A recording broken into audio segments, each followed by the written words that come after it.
All right, good evening, everyone. Welcome to our Board of Trustees public session agenda dated April 21st, 2020. In order to begin our meeting, we will start with the Pledge of Allegiance. Please rise for the pledge.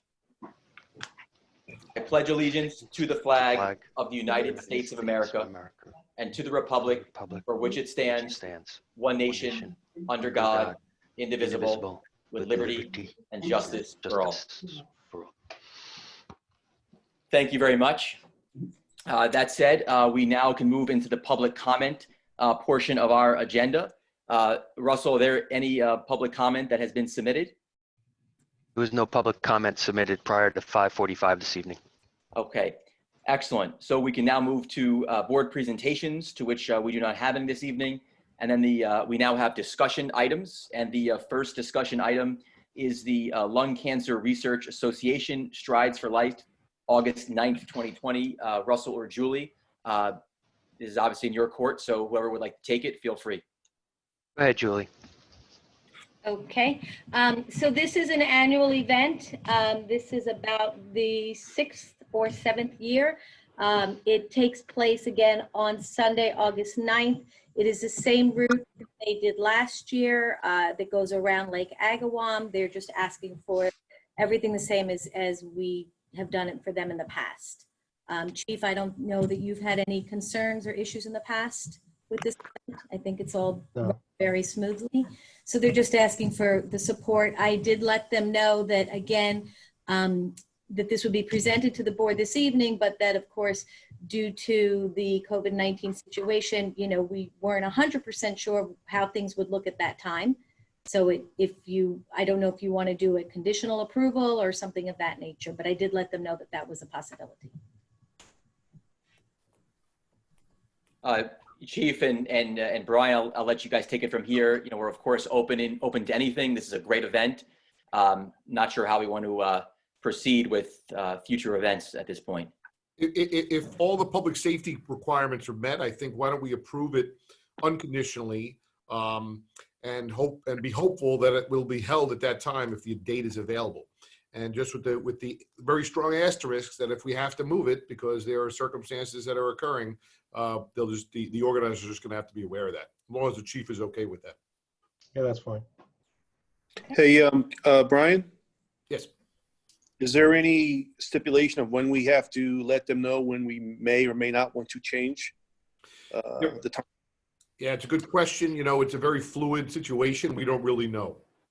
There isn't an advance notice, and we try to give as much notice as we can. Hopefully, again, we're going to approach this with the attitude that the summertime will be back to normal and life will resume as it was. We also might, when we respond to them, many of these fundraisers are putting in place virtual walks or virtual events. So we might say to them, listen, keep that date in mind, but have your participants realize that we may do the event for the purposes of fundraising. And if we have to do it, you know, virtually, or, you know, we could do it, they could do it virtually. Okay. Okay, thank you. I believe we have resolutions later on in tonight's meeting, so we can get to it then. The next discussion item, and Russell, thanks for organizing that. It's a new, kind of a slightly new way of doing things. It seems to be working pretty well. So the next discussion item is the 2019 audited financial statements. Russell, I'll let you take this one. Okay, so Sadie Levine finished our audit. They had very few comments, just some very minor recommendations and suggestions, which is in the management letter. The financial status of the village of Southampton is extremely strong.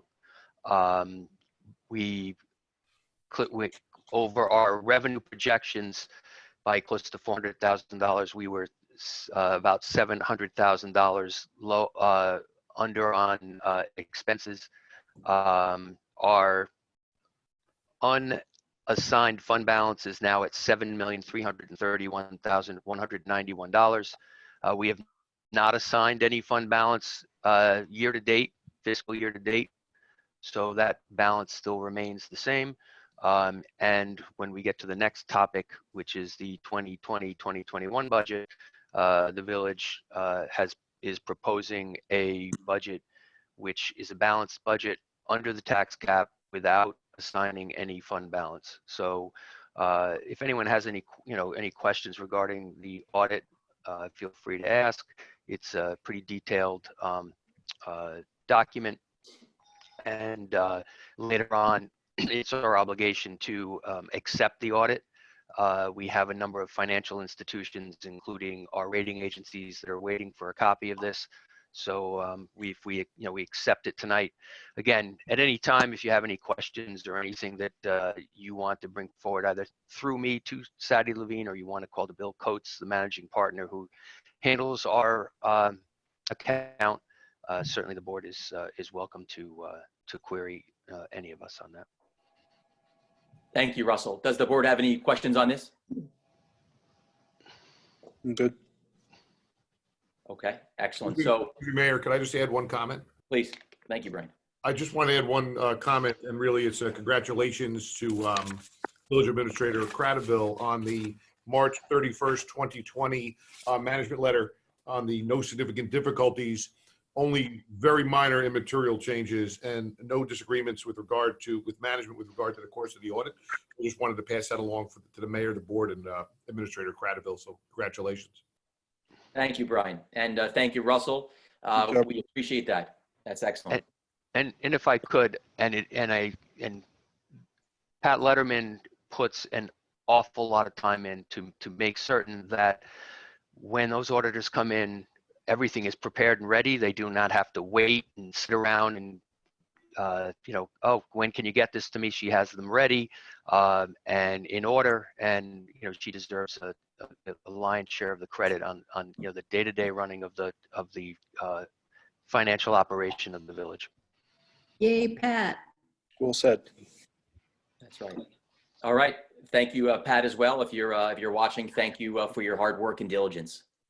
The third discussion item, as we're moving along here this evening, is the 2020-2021 village budget. Russell, again, I'll let you take this, and if any of our trustees would like to weigh in, we can feel free. Okay. Again, a lot of hard work was put in from the I'll say from the ground up in preparing this budget. I'll say any time in my career, I think that this was the most involved that department supervisors in working with either the mayor or their trustee, working and discussing what should go in and what shouldn't go in. I will also say it's the first time I've worked with a budget in which I was able to put in and pass on to the mayor every request in the operating budget that the supervisors put in without having to give anything a haircut to come in under the tax cap. So everyone put an effort in and put a reasonable budget in of realistic expenses and realistic expectations, which essentially I was able to turn over to the mayor with little or no changes to what was requested. We still, as I said, came in under the tax cap as we did last year.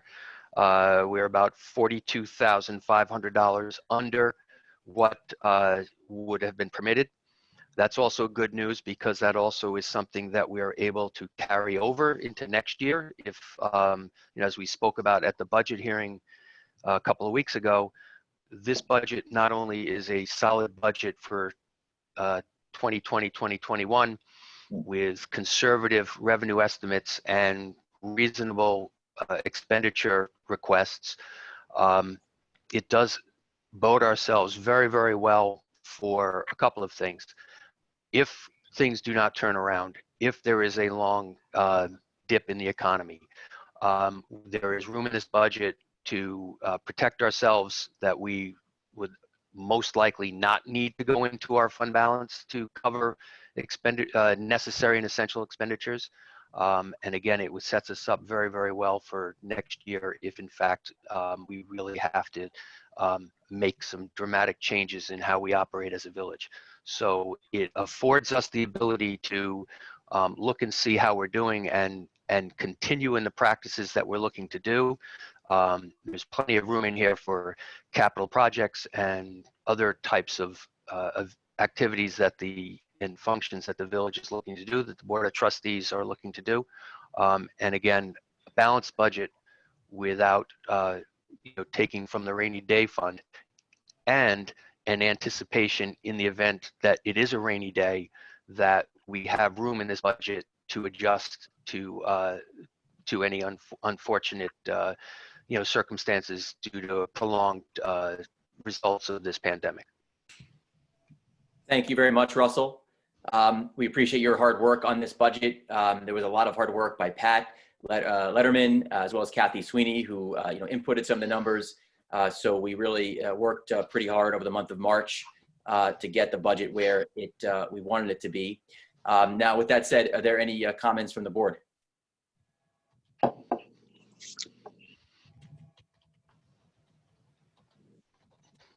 Board comments, anyone? My view is that the budget is very good and it provides a lot of meaningful changes and investments for our future. All right, just so we know, we'll get to this during the resolution section. I thought we did an excellent job, on the budget. We covered a variety of territory. We put out a press release, stating what we wanted to use money for, where we wanted to appropriate it. We highlighted on transparency. We used guidelines from the New York State Controller's Office. There is a resolution later tonight that makes amendments to the budget that we proposed. I didn't make that resolution, so everyone who's watching tonight knows. We'll of course get to that, but just so everyone is clear, the resolution that is forthcoming as the budget officer and mayor, of course, I didn't do that. That was obviously put in by other board members, and I'm sure those board members will have a chance to explain why they would do that. And so we'll give them a chance, I guess, when we get to the resolution section to explain.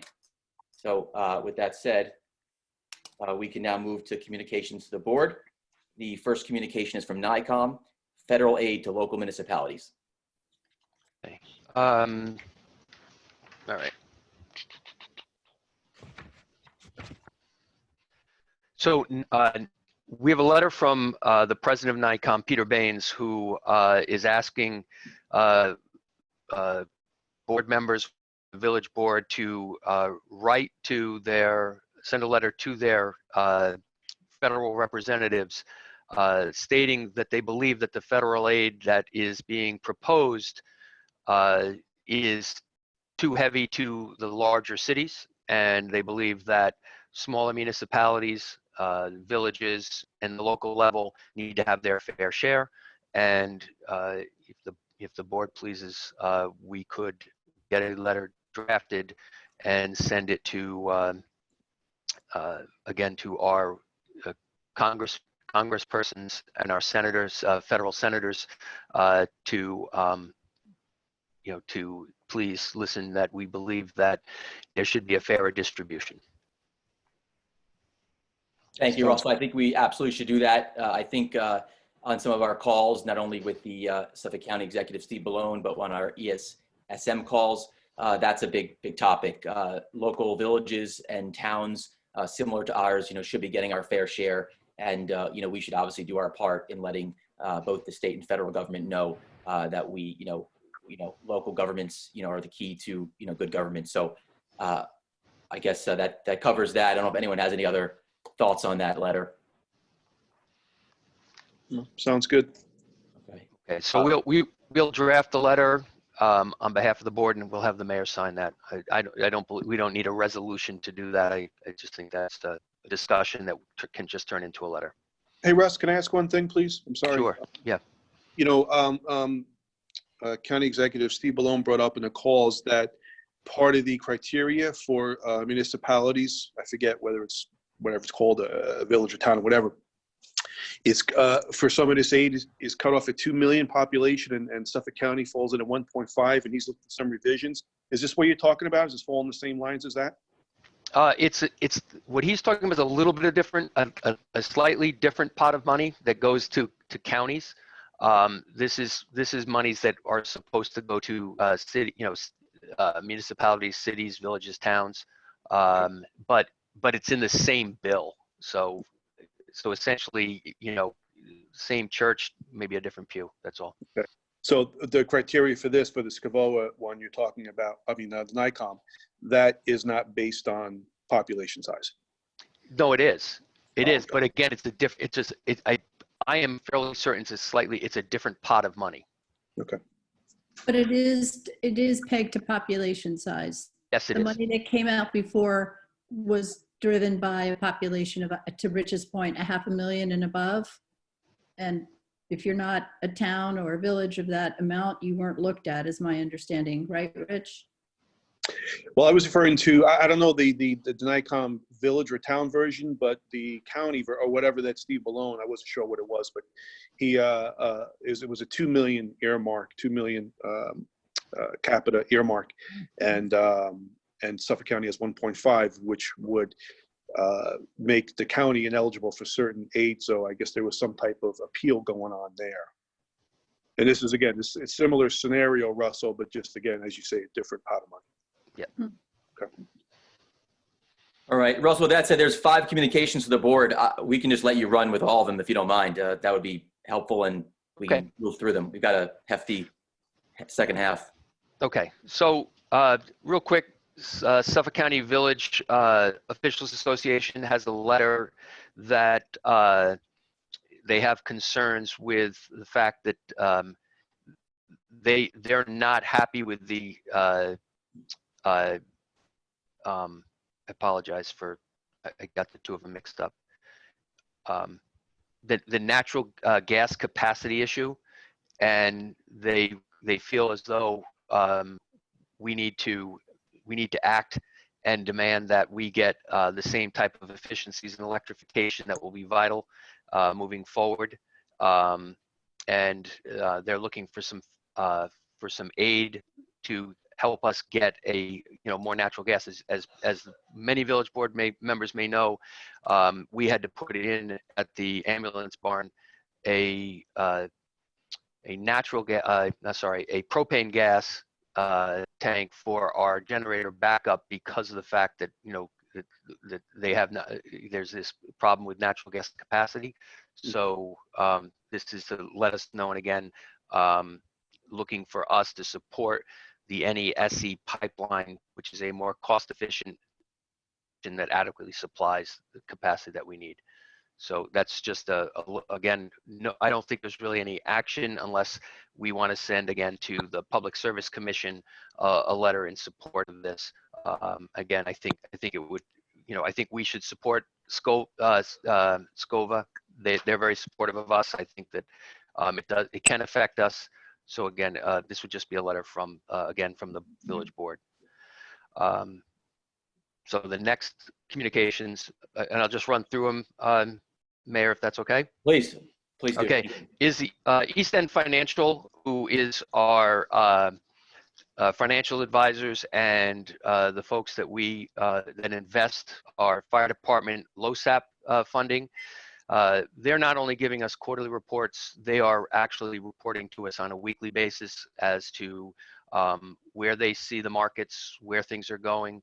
The good news is that yes, we did have a little bit of a setback, slight setback on our funding, but in comparison, I think we had approximately a 9 or a 10% drop in comparison to a much higher rate. So we're going to continue with the same practice we had, and we feel very confident that we're still on track to get ourselves fully funded in a LoSAP program. And again, we get communication from them on a weekly basis. The next communications is from the Suffolk County Community Development Office regarding some additional CDBG funding with regards to COVID-19. Filled out a questionnaire tonight, actually, before I left the office. Looks like the federal government's going to make a pot of money available. It will be the same process that we went through in 2019 for the programs that we supported, which was the Heart of the Hamptons and the Southampton Daycare. They are looking for other organizations that have either been affected by or are looking to do things that will help in the future if, in fact, something like this happens again. There's more details to come. It was just informational that it was that the federal government's looking to do so, and we needed to fill out a questionnaire as to the types of things we'd be looking to do. Included in that, of course, was business revitalization and items that that we have been talking about, as well as some handicap accessible and low income help as well. A lot more to come on that, but that's also some good news that there may be another pot of money available to help offset some of the effects of COVID-19. The next communications is from the New York State Workers. Well, I just had a question sorry. on that. I'm sorry to interrupt you. No problem. Thank you. Is that separate and apart from what Nicole Christian, our grant writer, has brought to our attention? I don't recognize this name. I'm not specific to exactly what Nicole, I did not, see what she was speaking. It could be one and the same. However, do the list afterwards. Yeah. However, what I will say is this is a pretty straightforward process, and it's not really grant. It's not writing for grants. What it is essentially saying we have a need, and then basically, putting together what our needs are, and then finding out how much they have available per village. When the CDBG is a consortium of many municipalities, which frees you up from having to write the grants to HUD for this particular pot of money. We get it allocated. We get a proportionate share through Suffolk County by being part of this consortium. Thank you. So next we have communications with the New York State Workers' Compensation Alliance, which is our workers' comp carrier. It's a letter that was forwarded to all of our supervisors regarding, again, repeating safety during this time. And they also are sending us a donation of 50 masks to be distributed. And I have one addition that is not on your list, but was received by everyone on the board, but I want to put into the record. Rob Coburn, on behalf of the Clean Water Committee, submitted the Old Town and Wickapog Pond 2020 management plan for the board to review and look at. So I did want to make sure I read that into the record, even though that it was sent to all board members. Thank you.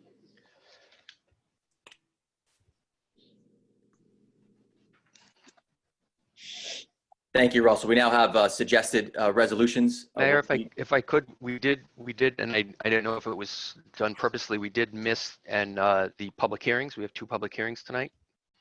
Oh, I'm sorry. It's not used to looking at the agenda in a different way. Yes, please. Let's move forward with the public hearings. Okay, so we'll entertain a motion to open a public hearing on proposed local law amending Chapter 81N surfboarding. Again, comments were accepted up until 5:45 on the date of this hearing. There were no comments. Is there a motion to open the hearing? So moved. Is there a second? Second. All in favor? Aye. Aye. Okay.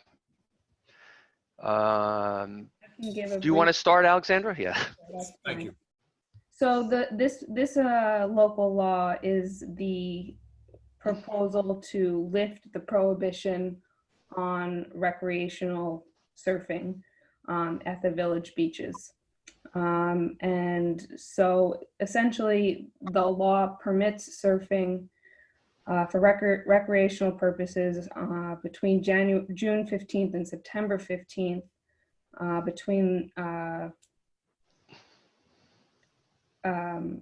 any of the beaches except for Cooper's. And this was a proposal from the surf committee. The second part of that local law allows the board to designate other beaches, village beaches, as prohibited places. So if in your discretion you decide that Little Plains is not appropriate, you can pass a resolution designating it as such. And if we can, just a little history, essentially what we're doing is taking a law that surfing is permitted currently under the current law, which was amended by a resolution, however. People could surf anywhere from September 15th through the winter until June 15th. And then from June 15th until September 15th, it was prohibited at any of the village beaches between 9 a.m. and 6 p.m. What essentially this local law is doing is reversing that and basically saying that surfing is permitted with the exception of Cooper's Beach during that period of time. And as council said, you know, if for some reason there is a need to prohibit, you know, the village by resolution can prohibit. So again, a lot of discussion with the surf committee on this, and you know, a very strong consensus on an issue that became a little sticky last summer. I saw in one of the versions something about Gary Mack Way being listed. Is that still in here somewhere? That's for the surf school. So it was that it's prohibited everything east of Gary Mack. Did I read that correctly? Everything west, so up West. to the county. That okay. All right. So that was my bad then. That's the next local law. That's number 2. Oh, okay. Never mind. The only thing I would add is, you know, we're happy to get this back on the agenda. This was a issue, if we can even remember, back to last summer. A lot has changed since then. But that being said, you know, we're still committed to our surfing community. We're committed to our residents who like to enjoy the beaches. We're committed to people who like to swim in the beaches. And ultimately, we worked very hard to get this to work with the surf committee. We pushed through this. And I also wanted to really thank the surf committee. The surf committee came together. They worked together. They listened. And they built consensus through these committees that we set up, and they have now delivered for us a plan working as a team that we think will likely be very good for the entire village, bring much needed organization and protocols to surf schools. And we have our surfers now, if we choose to pass this, amend this local law, can go and now not have to worry that they are in violation of our law. So I'm very happy, we're very happy to get this public hearing going. And we think it will work out very well for our community. And we have a complete, you know, buy-in from many members of our surf committee. So I think we took a situation that was bad, where there was some confusion over the surf schools, and we turned it into a positive. And now our surf schools are regulating themselves, and our surfers are back on the beaches with no worries as far as what the rules are, or not with worries as to what the restrictions are. It's all clear, laid out, and the surf committee will also be very helpful in the communication and the local outreach. So Russell, I'll let you, take again from here. We can go through the motions. Right. So if there's no other comment from the village board, the recommendation would be, as again, this, there have been updates to the board throughout kind of the process from the committee. There would be a recommendation that we could close this hearing, and there is a suggested resolution later on to adopt this amendment to Chapter 80. So if there's no other comments, I'll entertain a motion to close this public hearing. So moved. Is there a second? Second. All in favor? Well, Russell, real quick, I just wanted to talk to Brian real quick and just make sure, Brian, you're good with this and this process. I think that Alexander presented it very accurately, and I appreciated working with the committee and Chris Bianco from my office, but Alexander took the lead on this from the beginning, and I appreciate it. So I think this is, as you stated, Mayor, this is well drafted and ready for approval. All right. Also, so my question then also is, have we given enough time for the public and everything to give comments where everything we feel, Alexandra, you feel very, very comfortable that enough time has been in so that we accept this now, close this public hearing? Sorry, you broke out, but I think you're asking whether the public has had sufficient notice to submit comments. Indeed. Well, we've followed the legal requirements for notice. I will also say that the breadth of the people, and I'll take a little discretion in saying personalities of this makeup of this committee, certainly I think that there was a plenty of commentary and feedback. There was a lot of back and forth with discussion about taking into account how we make sure that we understand that not everybody goes to the beach to surf, that there are families that are looking to to enjoy, to swim and have children that they want in the water. And so the second public hearing is the one that again, there was even a lot more back and forth and a lot more give and take. The first public hearing really is essentially stating that surfing is permitted. It once again gives the village board the flexibility if there is an issue that does not seem to be working itself out, that it can just by village board resolution change a particular area or prohibit a certain area. But I do think that there was a very wide representation in the village on this committee. And I'm just going to throw out a comment. Oh, I'm sorry.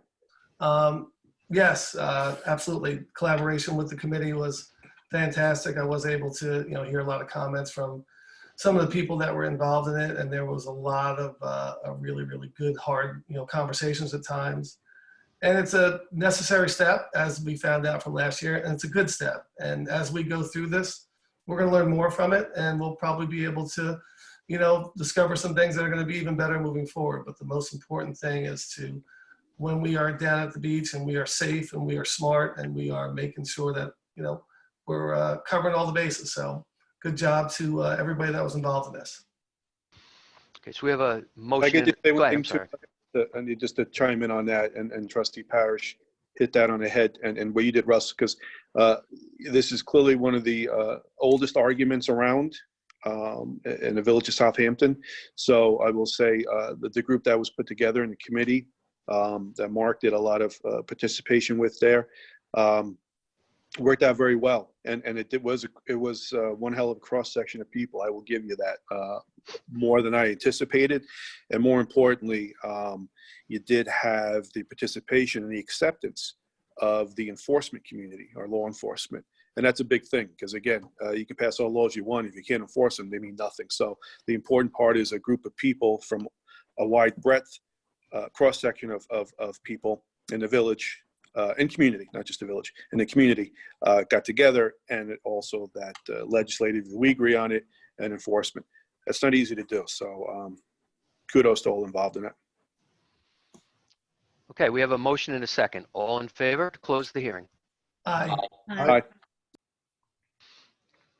Okay, the second public hearing is the proposed local law amending Chapter 80-1A, surf schools. Do I have a motion to open the public hearing? So moved. Is there a second? Second. All in favor? Aye. Alexandra, Sure. So as Russell said, this proposed local law is to permit and regulate surf schools. And the way that the proposed law accomplishes that is by way of a license that would be obtained through the village administrator's office. It would be in the discretion of the village administrator to suspend any license if there was a complaint or an allegation about a potential violation, and then within 30 days there'd be a hearing in front of the Board of Trustees to determine whether the license to conduct the surf school should be revoked, the suspension should be continued, or whether it should be lifted.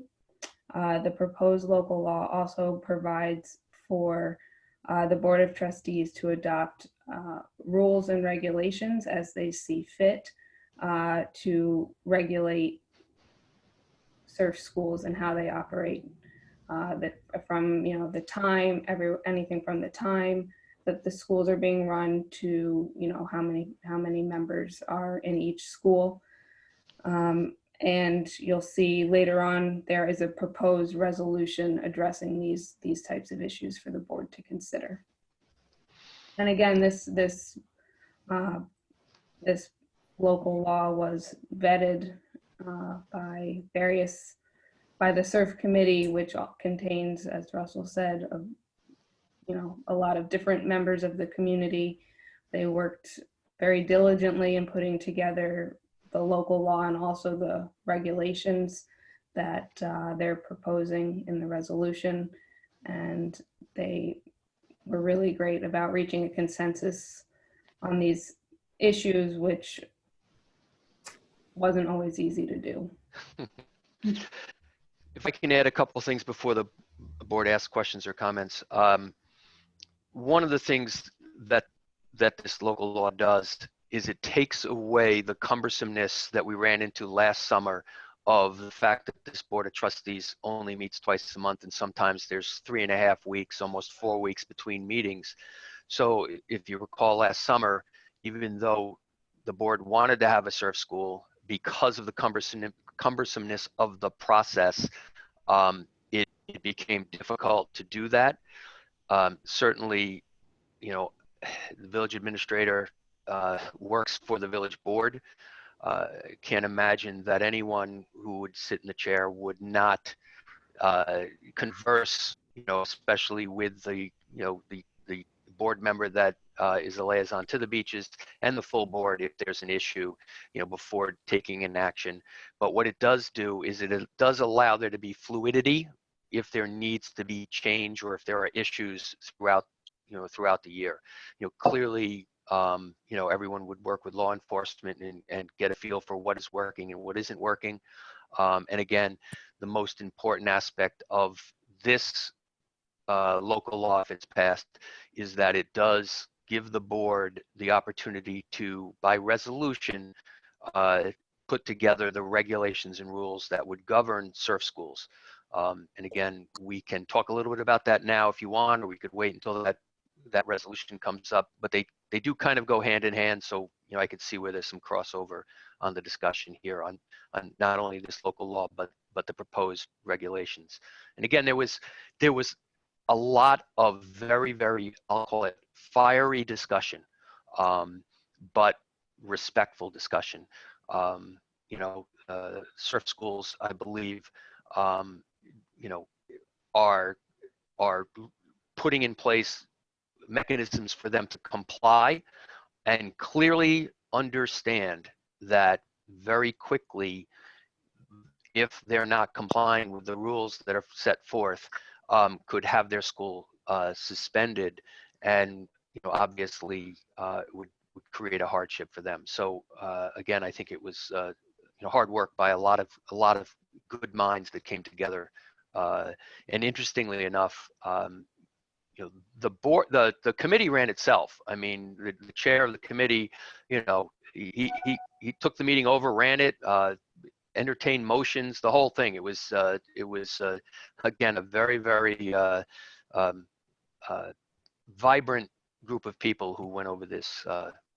Vibrant's a good word. Again, if I can, and I know that the committee did a lot of work. I know that there were a lot of people talked about and all of that. I just want to make sure that the public who may not have been in those committee meetings or spoken to committee members or all of that, that they have the chance to make sure that their voices can be heard. So that is again, my only concern, like the previous, that, you know, there are some people who unfortunately, as we know, tonight might be the only time that they hear that this is on the thing, you know, on for discussion. And so I just want to make sure that they can be heard. Trustee Polaro, you know, you're welcome. If you'd like to give us some guidance as to how you'd like us to proceed, we're happy to, you know, whatever you think is best. I'm just curious if we opened this meeting tonight, how best does the public know that they can comment on it?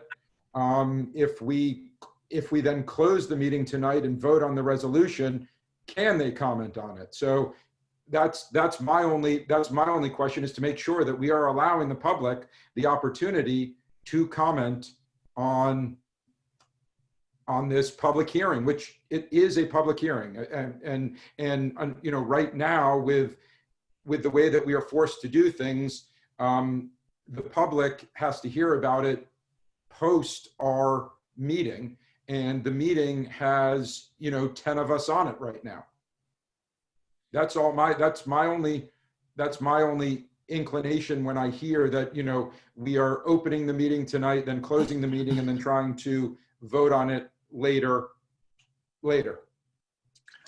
So let me ask a couple questions then, because Andrew, I'm going to give you some thoughts from me. This started probably back in August when we first, you know, when it all came down, and we went August, we went September, October, it popped up again around December, I believe, is when we started to talk about it again.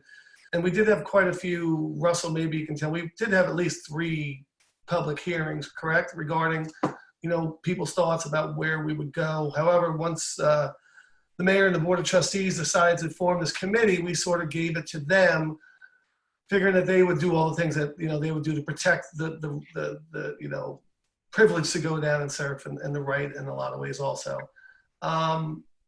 There was a lot of discussion. I don't know, Brian, maybe, or Alexander, you can answer this.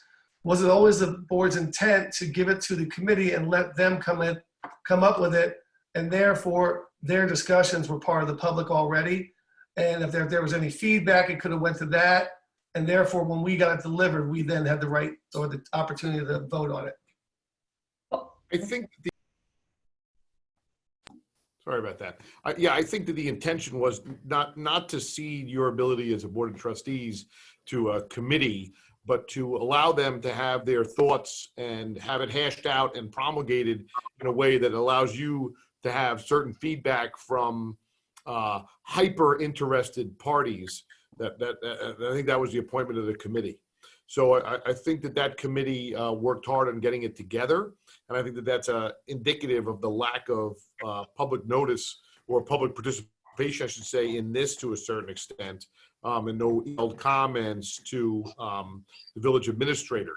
But to Trustee Polaro's point, you know, we're in a strange time here in a public hearing, and having kind of none of us in the same room and no members of the public here. So what we can certainly do is, if we feel we want to hold the public hearing open, either publish it again, hold it open, solicit comments, vote on it at the next public meeting, or we can adopt it tonight.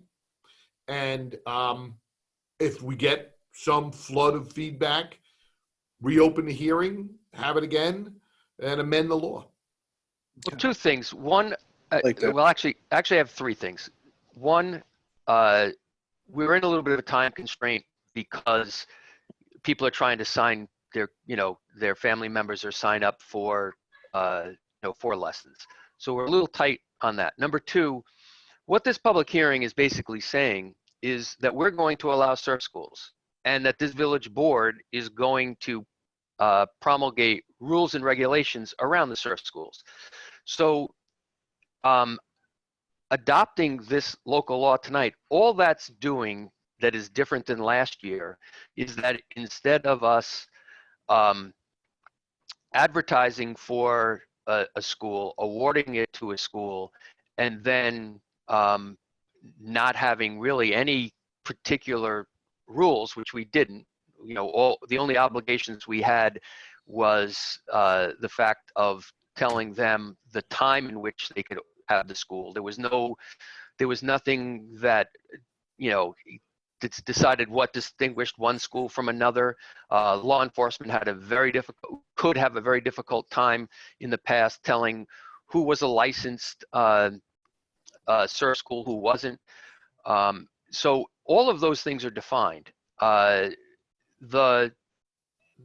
third part that I think is important is that we noticed this public hearing in the same way that we notice any public hearing. And our residents are very keen. If we have a public hearing on leaf blowers, or we're having a public hearing on the cell towers, as we did last year, or on registration, we put notice in the paper the same way. And our village is very few secrets in our village. Yeah. And comments that were received on and recommendations that came to this committee came from many different places.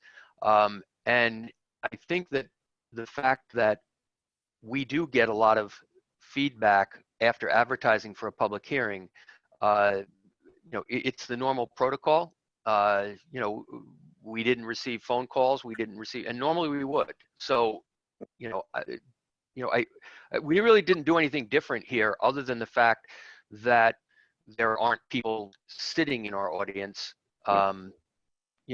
listening. And I do think we have two things: flexibility to change the rules governing it at any time, and B, we're in a time constraint if we're looking to get surf schools going,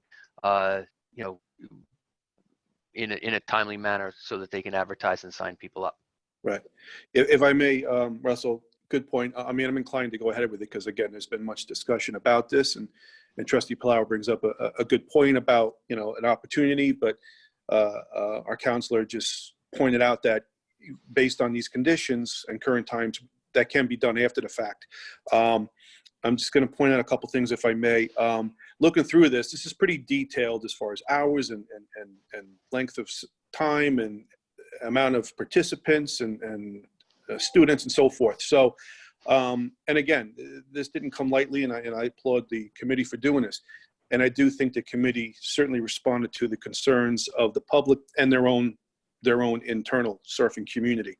So that said, I have no problem moving ahead because there is time constraints. What I will ask is, Chief, if I may, either yourself or certainly you had some lieutenants or part of your staff, executive staff, attend these meetings.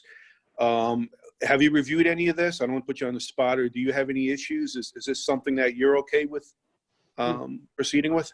Yeah, I and Lieutenant Wetter, I think we made it to just about all the meetings, if not both of us, at least one of us, and we don't have any objections. Okay, because again, I think there are a lot of things outlined here, and again, they're only as good as the enforcement of it. And if you think this is something we can at least start proceeding with, that's a major component for me.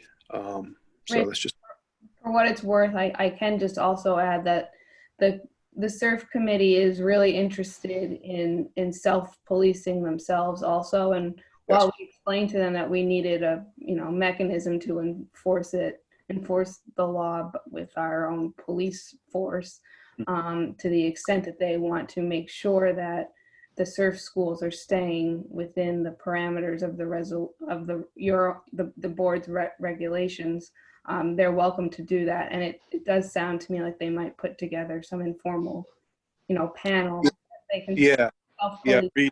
There is some committee, there is some association, there's some acronym in here. So no, I think, because again, having been involved in many discussions, I was around with administration that created the whole bidding process for surf schools. So this has come a long way, and I, from my personal observation and experience, I'm sure the chief can agree. There's a lot covered in here. Here it is, National Surf School Instructors Association. There's a lot of stuff in here that wasn't just covered in the past. So again, I think I'm confident with moving along, because I got to start somewhere and see what happens, and we can always fix it after. Rich, I agree. And I think actually discussion that just occurred here can show the public just how much went into it. So, again, I don't have a problem, and I didn't have a problem with the other one either, because I voted for that to close that meeting, and I will vote for this to close it as well. But I think the discussion that we just had goes to show the public, whatever. And so if they do want to make comments afterwards, they still can, but it just won't be accepted. But, especially if there is a way, as we know in the resolution, to move forward with having voices and being heard. So. And a mechanism for the public to lodge a concern or complaint, something that really, we would receive a complaint, but there was really nothing for the law enforcement to bounce it up against. Right. Now, if there is a concern by a resident or someone else about something, we can look at whether or not people are complying to the rules and regulations that you may adopt, and then if we need to adjust them or take whatever necessary action against the school that is not following the procedures. Yeah, and also the policing, as Alexandra said too, is very important, because we know that the surf community and surfers in general usually like to self-regulate and self-police. Right. Yeah, and they are really eager to get this right. They don't want to ruin this. I think they really they appreciate the board considering this, and I'm not going to speak for them, but I just get the sense that they don't want to mess this up, and they're going to take whatever rules that you give them and follow them pretty strictly. Cool. And although I was very tempted, I did not use the word of the day as the council did, as Russell did with promulgate. So that seems to be the word of the day. Nice word, Counselor.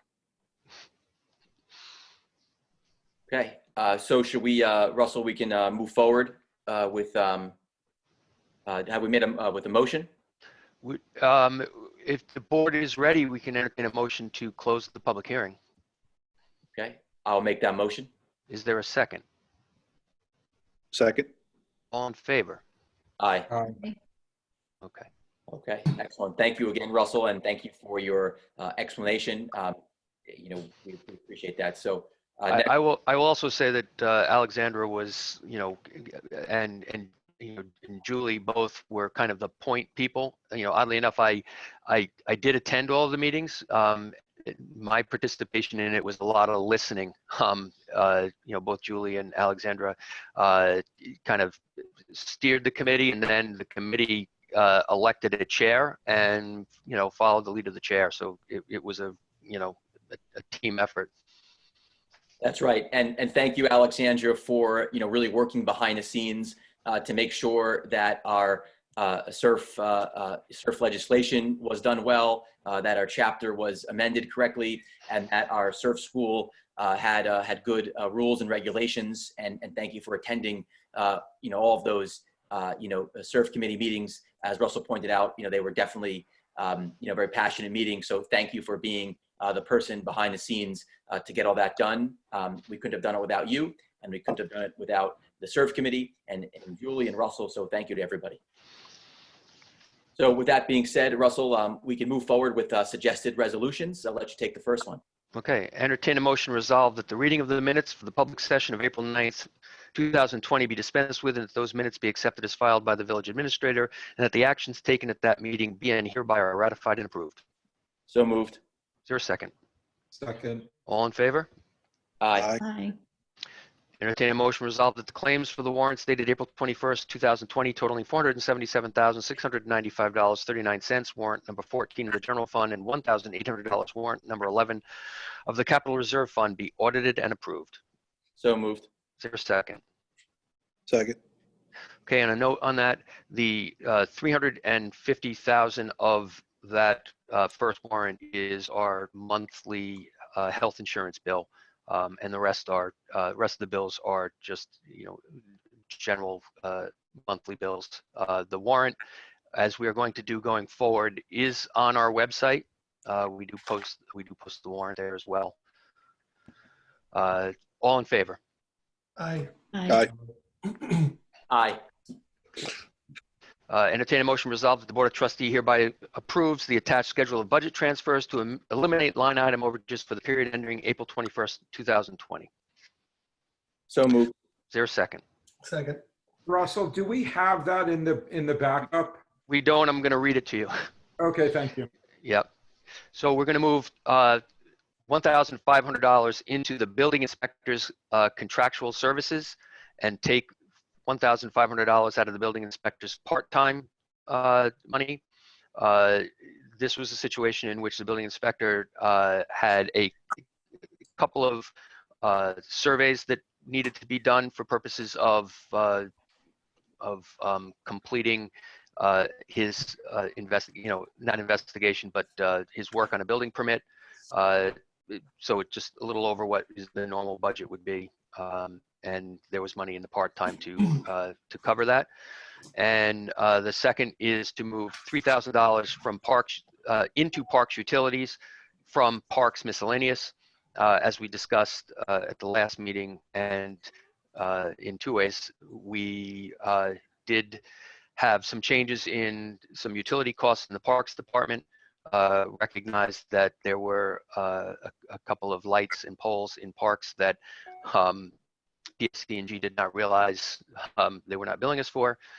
So we have made that. We did make an adjustment for the 2021 budget so that next year we will not have to make these adjustments. So those are the two budget transfers that we're requesting to do. Thank you. All in favor? Aye. Aye. Resolved that the board, entertain a motion resolved that the Board of Trustees hereby acknowledge that the financial records of the Village Justice Court for the fiscal year ended May 31st, 2019 were audited in accordance with auditing standards generally accepted in the United States of America. So moved. Is there a second? Second. This is a resolution that is mandated by the state with all justice courts, and essentially we're saying that we had an independent auditor come in and ask them to audit in accordance with the approved auditing standards. So all in favor? Aye. Aye. Entertain a motion resolved that the Board of Trustees hereby accepts the audited financial records of the Incorporated Village of Southampton as prepared by Sadie Levine, CPAs, for the fiscal year ended May 31st, 2019. So moved. Is there a second? Second. Second. All in favor? Aye. Aye. Entertain a motion resolved that the Board of Trustees hereby approves the Lung Cancer Research Association Stride for Life Walk Run on August 9th, 2020. So moved. Second? Second. Second. All in favor? Aye. Entertain a motion resolved that the Board of Trustees hires Joseph Prokop, Esquire, to represent the village at the village general election on Friday, June 19th, 2020, from 9 a.m. to 9 p.m. at the Levitas Center, Pond Lane, Southampton, at a rate of $200 per hour. So moved. Is there a second? Second. Second. Just so everyone Russ, knows, can I ask- Oh, I'm sorry. yeah, You might- before, I was going to ask. yep. Is the date, we still at June 19th on this? Has been discussion? Any insight you got to that? I mean, Well, two obviously we're things. doing the event, we have to do it just in case, but clearly everything's still up in the air as far as setting up for the election. I'll make two comments and then I'll maybe counsel, who I know has been on a lot more calls with the state than I have. Number one, as of right now, the date is still the same. Obviously the process is on freeze or in pause, I guess is the right word in the state. However, the dates have not been changed. And the other comment that I wanted to make was that it does say that our election is from 9 a.m. to 9 p.m. Joe generally will give a call in the morning if things are set up and are in good shape. Then he generally doesn't come until late afternoon. So it's not a full day of Joe. He is available. And however, it's also not necessarily a full day of him being there. So Wow, we got a lawyer giving us a break. Wow. right. With that said, maybe council would, who has, Counselor? again, spent an awful lot of time on the phone, could give us a little more insight on what's happening with elections. So I wish I could give more insight, but we are living right now under gubernatorial fiat with regard to these changes under the executive law. So the only thing we know is that that is the date of the election. There's no clarity on petitions. There's no clarity on due dates. There's no clarity on anything that has to do with the election run-up that we're used to in our normal election law world. So it is still very much in flux. I anticipate that we're going to hear something this week because I know that they've had a working group on it. So probably by Friday, we'll have some more update, and I'll make sure Russell gets that and circulates that to everybody. Thank you, Counselor. Thank you. All in favor? Aye.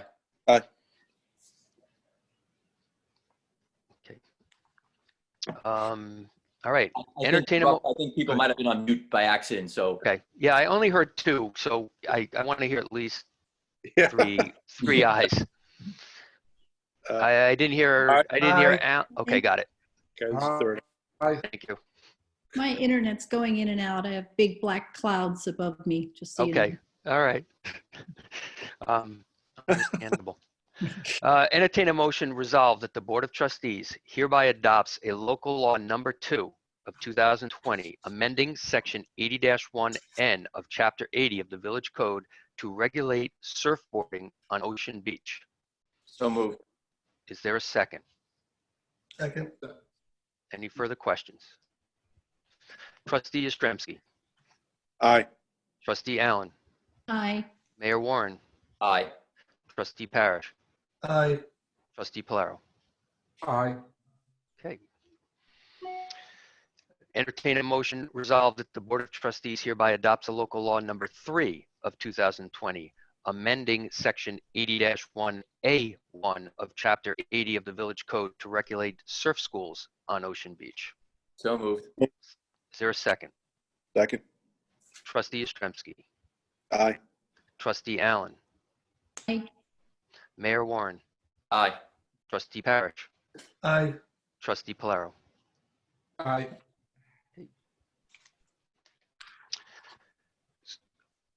So I'm going to not read this entire resolution, but obviously we'll probably have some questions when we get to the second. Whereas the Board of Trustees enacted a local law amending section 80-1A1 of the Village Code to require licenses for the operation of surf schools on beaches within the village, and whereas the local law authorizes the village administrator to issue and suspend said licenses, and whereas the newly amended section 80-1A1 authorizes the board to enact regulations and requirements for the issuance and maintenance of said licenses, now therefore be it resolved that the Board of Trustees hereby adopts the following requirements and regulations that shall take effect immediately. And be it further resolved that this resolution shall take effect immediately. Come on, you're not going to pull this? Is there a motion? There was, and I second. Okay. All right. Any discussion? A lot Okay. here, but it's good. All right. All in favor? Aye. Aye. Aye. Does the board want to set an application fee for the license?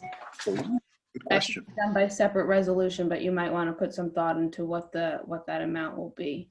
What Yeah, and I- does the committee say? They didn't give a number. They Okay, left it to the discretion of this board. okay.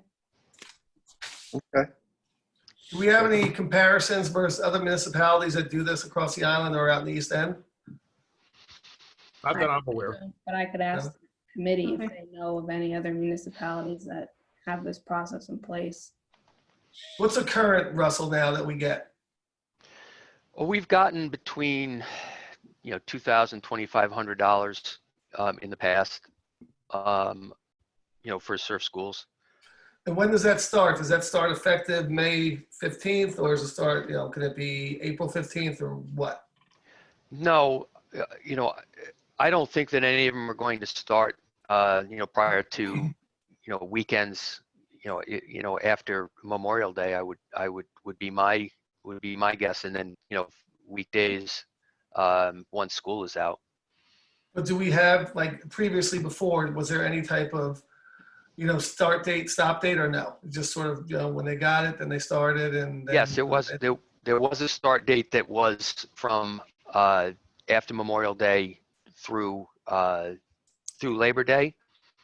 Last year, we did extend licenses and allow there to be lessons on weekends in September. Okay. And I think, Trustee Parrish, to your question, I think it's worth noting that for a series of years, only one person, only one organization actually submitted, a bid. And the, whatever the numbers that Russell just explained were pretty much the numbers that came in from that. From your take on these meetings, Russ, and anybody else who sat in them, and Alexandra, could we anticipate a more vibrant and lively bidding process going forward? I think Or is that so. Sure. Well, again, I don't think what we're looking to do is not necessarily, we're not looking to have a bid. What we're looking for is to be able to accommodate, instead of there being one surf school with, say, 30 to 40 students, we're breaking it up into, I'll say 3 potential surf schools with a limit of only 12 per school. So the same number of students, but a much more fair and a more manageable way for these lessons to be given. Right, Some right. of the complaints that we got, or the majority of the complaints we got, weren't so much with the actual students who were getting the particular attention in the lesson. It was the rest of them that were waiting for their turn. So one of the things that this committee did was they did a teacher to student ratio that essentially is giving full attention to everyone who's surfing, and so that the kids who kind of going off on their own or different types of things, or letting surfboards go, a lot of that is being covered by the regulations. Right. So You're right. I'm sorry. I knew that because that's the whole. So is the max at 3? Is that Yes. 3 participants, 3 schools? It's 1 to 3, 1 to 3 teacher-student ratio, so a maximum of 12. All right. So then going back, so the number we received was because it was a bidding process. So now we removed the bidding process. So then I guess it comes down to what fee we assess to each applicant. Right. correct. Except that if I could, I'm sorry, but I believe that the committee did recommend no more than 3 schools participating. And so there is a chance that there may be more than 3 applicants.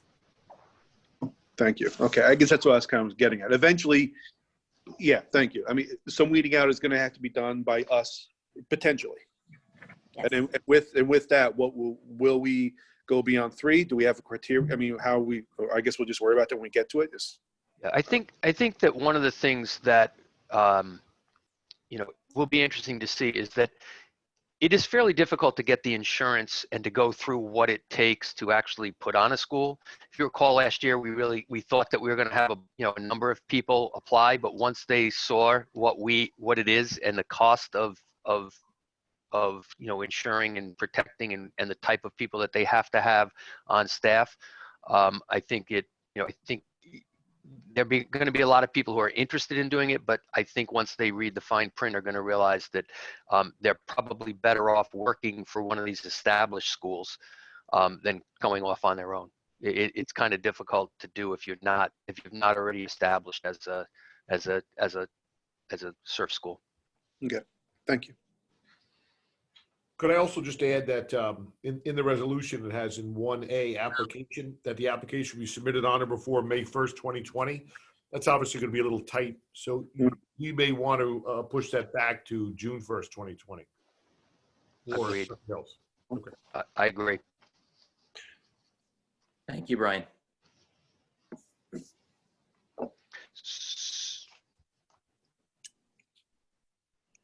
Okay. All right, so there was a motion and a second. All in favor? Aye. Aye. Okay.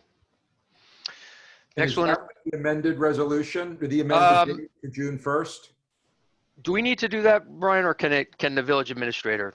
You could make that change. We put that change in before we voted on it. So with that correction, really not really an amendment because we didn't pass it. So with that correction, it was passed. Okay. Scriveners, right? Is that the word? That's right. That's right. There you go. Use the words. Russ, you can do whatever you want. Okay, how's that? No, thank you. Entertain a motion resolved that the Board of Trustees hereby approves that a valid beach parking permit must be displayed in or on a motor vehicle parked or standing in or upon the parking facility at Cooper's Beach during weekends and holidays from May 23rd, 2020 through June 13th, 2020, and on a daily basis commencing June 20th, 2020 through and including September 7th, 2020. So moved. Is there a second?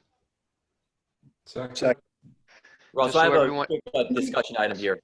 Do we, You might be getting to this, but it could make sense actually to change this resolution. It says at our parking facility during weekends and holidays from May 21st through June 21st. But given the situation that we're in now, it actually could make sense to make it daily starting May 23rd. And I would love our board to just kind of consider that, change. So just real quick on, it is daily for beginning May 23rd for all of our other beaches that they must have the sticker. However, Cooper's, because of the fact that we staff it, Staffing level. and we would not be able to appropriately staff Cooper's Beach to be open daily in during that time period. That would be the only encumbrance on doing that. Obviously, we're only talking about parking, and clearly, if someone is parked there and code enforcement or someone rides through and sees that they do not have the appropriate sticker, that Yeah. could happen. But Cooper's is different because of the attendant. That's Staffing. Yeah, we can't get Bill Hatchford to come in that soon. Right. But my point is this actually would give us a little more, obviously there's been some complaints that there's too many cars, too many people. This might actually allow us to, limit the number of people on a daily basis. Once it gets a little nicer, again, it's just a discussion item for the board, but. Comes an enforcement issue. I don't really want to go down that road. Any other So comments? Jesse, you're looking to start it when daily? May 23rd, like it says May 23rd and June 13th. On weekends and holidays, you have to have the beach sticker.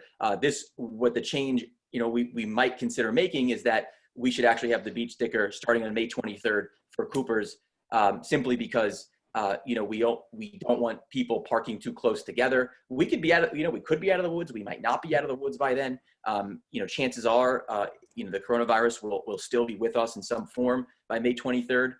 We hope that things have changed, but ultimately, this would essentially kind of continue our social distancing moving a bit forward. But would then, based on the fact that if the governor opened up May 15th, would people then be able to come to Village Hall and buy those daily passes and still be able to go there? And I mean, is that something that would be able to happen? Would people be able to buy daily passes at some point outside of Cooper's? I'm gonna answer and then make another statement. Yes, daily passes are available at Village Hall. So there certainly could be a sign there that says that you need to have a parking pass.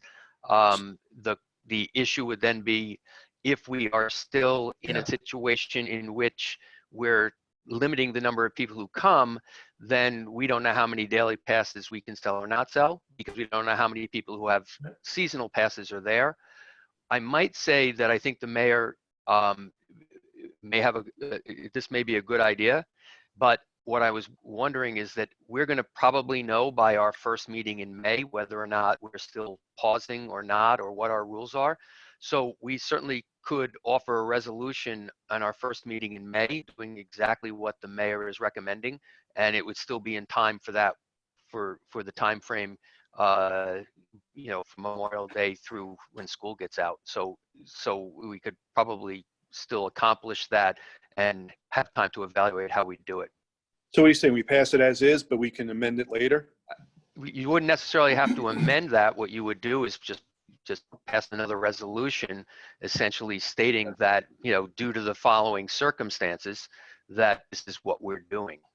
Again, I'll ask Brian to weigh in. And again, I'm not trying to undo what the mayor is thinking, but I'm trying to think of how we could kind of look at it from a couple different angles. That's fine. If the board wants to pass a resolution making that change as suggested by the mayor, we could do it now. We could do it later. I think the logistic question of getting access to the permits might be something that would require a little bit more to think out maybe the next meeting. But as outlined by Russell, that procedure is perfectly fine too. I mean, we're talking about a couple weeks here, a few weeks. I'm fine leaving it as is, because again, you have the access to permits from the average person.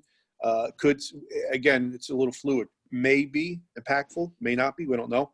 We can address that later. And then it's about a staffing issue, which is really what the main. You have to people. I know where the suggestion. I understand where this is coming from because of our current situation. But again, the reason these dates exist and have existed is it's because of a staff. Cooper's, anyways. It's a staffing issue, and it's getting our summer staff, which is again high school and college kids. Now, the caveat is that they are mostly home, and maybe we can staff it, but I don't want to bet on that because again, there's a reason why this has been in place for so long, and I don't think there's any reason to change it when we can do it after the fact. Yes, It's pretty. let's look at Pretty. the next meeting. I would say leave it alone as it is with the dates. And again, it's I don't mean it's like a broken record, but you're getting punitive. You're telling somebody who's not used to having to have that daily pass or whatever during those time frame since, well, basically forever, and all of a sudden comes back and has a ticket on their window. Again, I don't think that's a route we need to go. Just one opinion. Yeah, I got no problem talking about it the first meeting in May. I think it's something that, based on where we are, it's something to look into, just to keep that open. We might have to amend this thing altogether based upon some guidance Correct. that we get from the governor. That's what I'm saying. I think don't amend. Right now where we're at, we stay status quo until we need to not be status quo.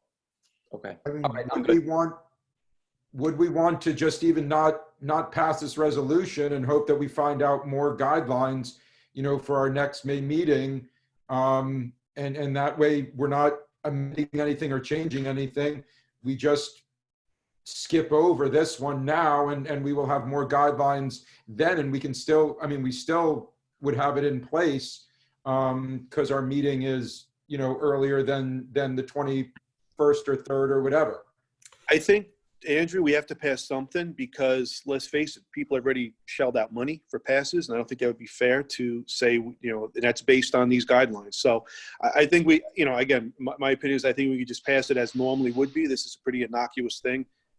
If conditions should arise that force us to change it, it's an easy change. But I just think, the process is already in place. As Russell has said, there's been quite a few people who have ordered, not the resident stickers, but the paid ones. So, and why? Because these rules exist. So, Russell, do we have to pass this tonight, or do we make a contingent upon next meeting to see where there's any better direction? Like, what is Brian, or is it sort of one of those things where it doesn't really matter?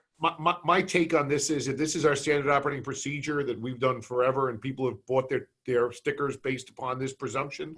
If it just memorializes our standard operating procedure, let's adopt it. And if we need to tweak it, come forward. If something else changes, we can do that at the next meeting. Thank you. All right. All in favor? Aye. Okay. Whereas the tentative budget was presented to the Board of Trustees at a regular village board meeting on March 24th, 2020, and whereas a public hearing was held on April 9th, 2020, to which amendments were approved, now therefore I entertain a motion resolved that the Board of Trustees makes the following additional amendments to the 2020-2021 tentative budget. Rename account A101047 to the Board of Trustees Special Projects. Increase Board of Trustees Special Projects $505,000. Increase highway contractual services $150,000. Increase contingency $250,000. Decrease mayor's contractual services, $155,000. Decrease environmental professional services, $350,000. Decrease legislative contingency, $400,000. Is there a motion? So moved. Is there a second?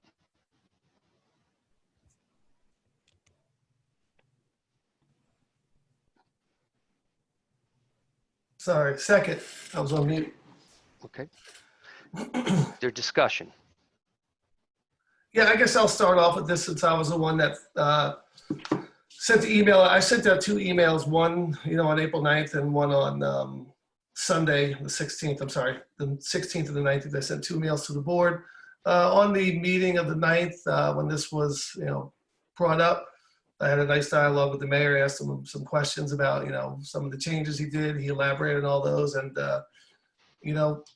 took that in and digested a lot of that and, was able to reach out to some people in other municipalities and bond agents. And, one of the things we discussed at that April 9th meeting was the effects of moving or creating new accounts in relation to bond ratings. And, Brian weighed in on that, Russell weighed in on that and brought up some good points. Rich, I believe you did also at times.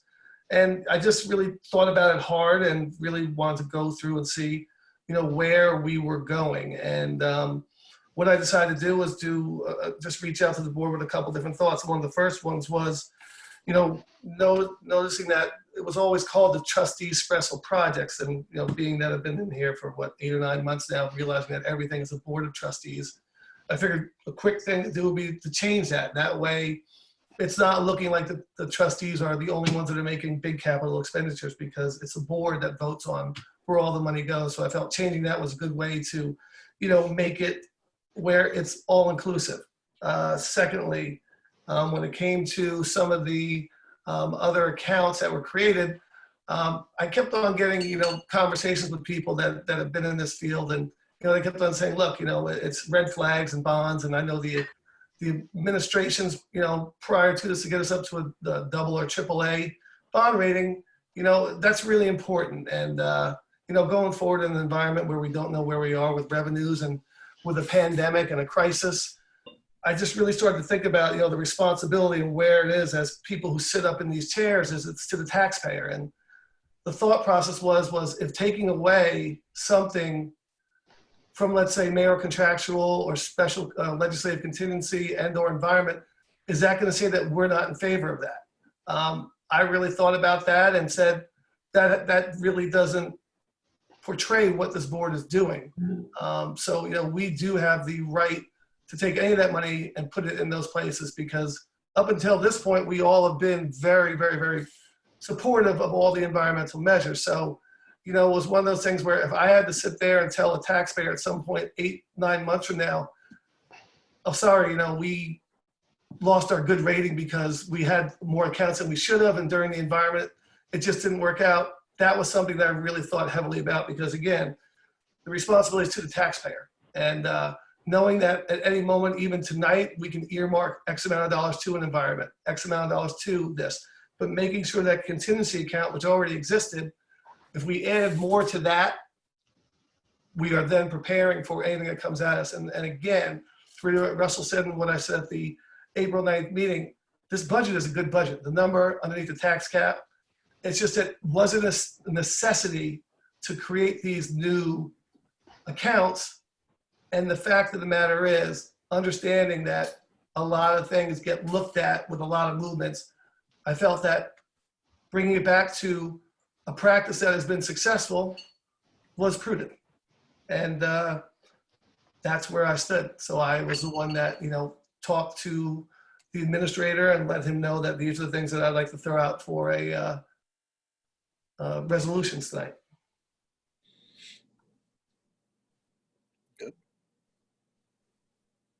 I think that's nicely laid out. I just have a question. And again, I know it might go back and forth, but to the mayor on it with regard to the environmental, how was that being, well, how would that have been overseen And then also where today, you know, because we do have environmental services and things paid for. So, I mean, that money is coming out of projects today, correct? Also, could you maybe explain how we currently pay for environmental projects? Well, it can come out of a couple of places. So Trustees Special Projects has been used for the sake of argument, Dr. Gobler's study that the board approved. You know, other environmental things have been capital projects. So it can come from there. The other thing that's come out of special projects is the with regards to environmental is the matching part of a grant that we would have. So in answer to your question, that's where environmental things would come out of. They also, you know, again, they're crossover on environmental things. They can come out of the highway budget if it's a drainage, you know, that we feel is an environmental issue.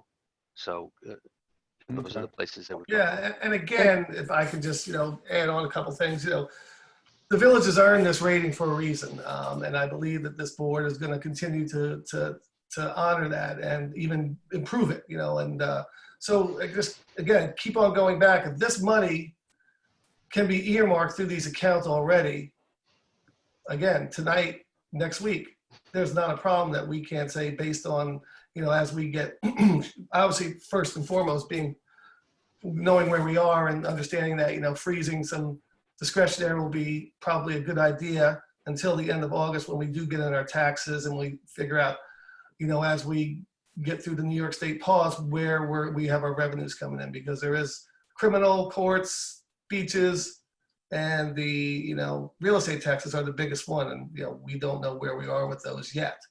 So at any particular time, this board, with this board of trustee account, can, you know, earmark that money to a environmental study on Old Town, Agawam, all sorts of things.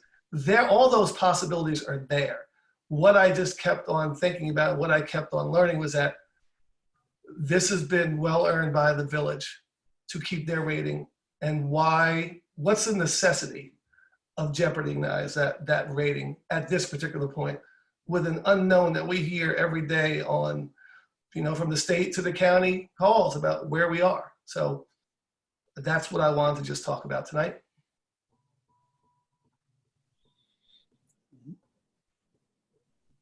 Are there any additional comments? Okay, Trustee Yastrzemski. Well, no, well, I was Oh, sorry. seeing if comments. I apologize. I'll comment. And again, good point from Trustee Parrish. And I will make a few, nothing new. My story's pretty much the same. I'm not sure exactly where it jeopardizes the rating. I understand because changes and so forth, that they seem capricious, but I don't think. I've been around, watched our ratings improve, so I don't necessarily know if that'll make an impact, especially if it's clearly defined and used and appropriated properly. But that said, I said originally there was a budget proposed, and I believe public hearing passed last week, closed on it, and these are resolutions to amend it. Quite simply, I don't have a problem with the way the original budget was proposed, which was prepared with all of our input, our supervisors, and certainly us as trustees, compiled diligently, vigilantly, with a lot of talent by Russell, our administrator, and then of course ultimately approved by our mayor. And yes, there were a couple of things added, but having now this being my, I guess, 12th budget under now a third administration, I made it quite clear this is nothing unique. I've seen it done in different ways, quite honestly. I actually find this to be a rather transparent way. The numbers, quite honestly, really don't bother me, because it's, as I think, to use another person's words, it's shuffling of the deck chairs. And at the end of the day, it doesn't give anybody or a group of people any more authority to expend resources, village resources, any easier than it could or one could before. And that's the important part to me, one of the important parts. So the line items, again, are nothing new. I think there's actually a little transparency to it by creating a line item that says funds are for a particular purpose. And since it was actually outlined by the mayor, that is what the mayor pretty much ran on and told people that was a very big priority, environment and so forth. So creating a line item for that, again, I don't think there's anything wrong with that. I've seen many ways things have been expended over the years in different budgets that have been done with a line item and without a line item. So again, that's semantics to me. And I'll just close with, out of 12, this being my 12th budget and my third mayor, the previous two mayors, I passed the budget they wanted to do. And I'm not going to change that now. This is our mayor now. These are things he has articulated why he wants to do them. And I have no problem with extending the same privilege to this mayor as I've done for previous two mayors. That's all I got. All right, Rich, thank you for that. All very good points. I guess, if we do, my question would be then, if we do have 350 for the environment, who is in charge of that money? Who decides where it gets spent, how it gets spent, and what are the priorities that are utilized of that 350,000? Good question. Russ, could you elaborate on any part of that? Well, the part I will state is that, like any other department, when we have the organizational meeting, the mayor assigns. Well, then Well, let me go to hear what the mayor is thinking with regards to that, because it's very hard to approve for $350,000 when we're going to wait until July 1st to find out how that money can and will be spent. So I'd love to get a preview, if I may.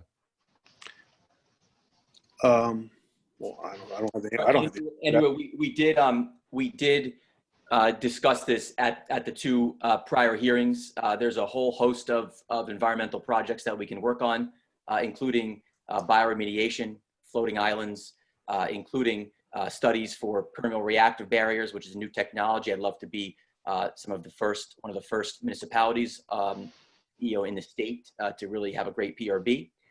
We've discussed using various other technologies, and obviously we're ready to adopt the Lake Agawam DEC action plan. And if you obviously read that plan, you'll see the whole host of things that we need to do. Trust me, $350,000 is not even come close to what we need to do, but at least it's a start.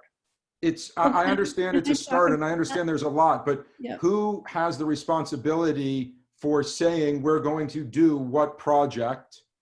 What are your priorities for that? Because I have spoken to the Lake Agawam Conservancy and I've spoken to the Water Committee on this. And when we spoke about their priorities for their budget, they weren't at $350,000 for the next little bit.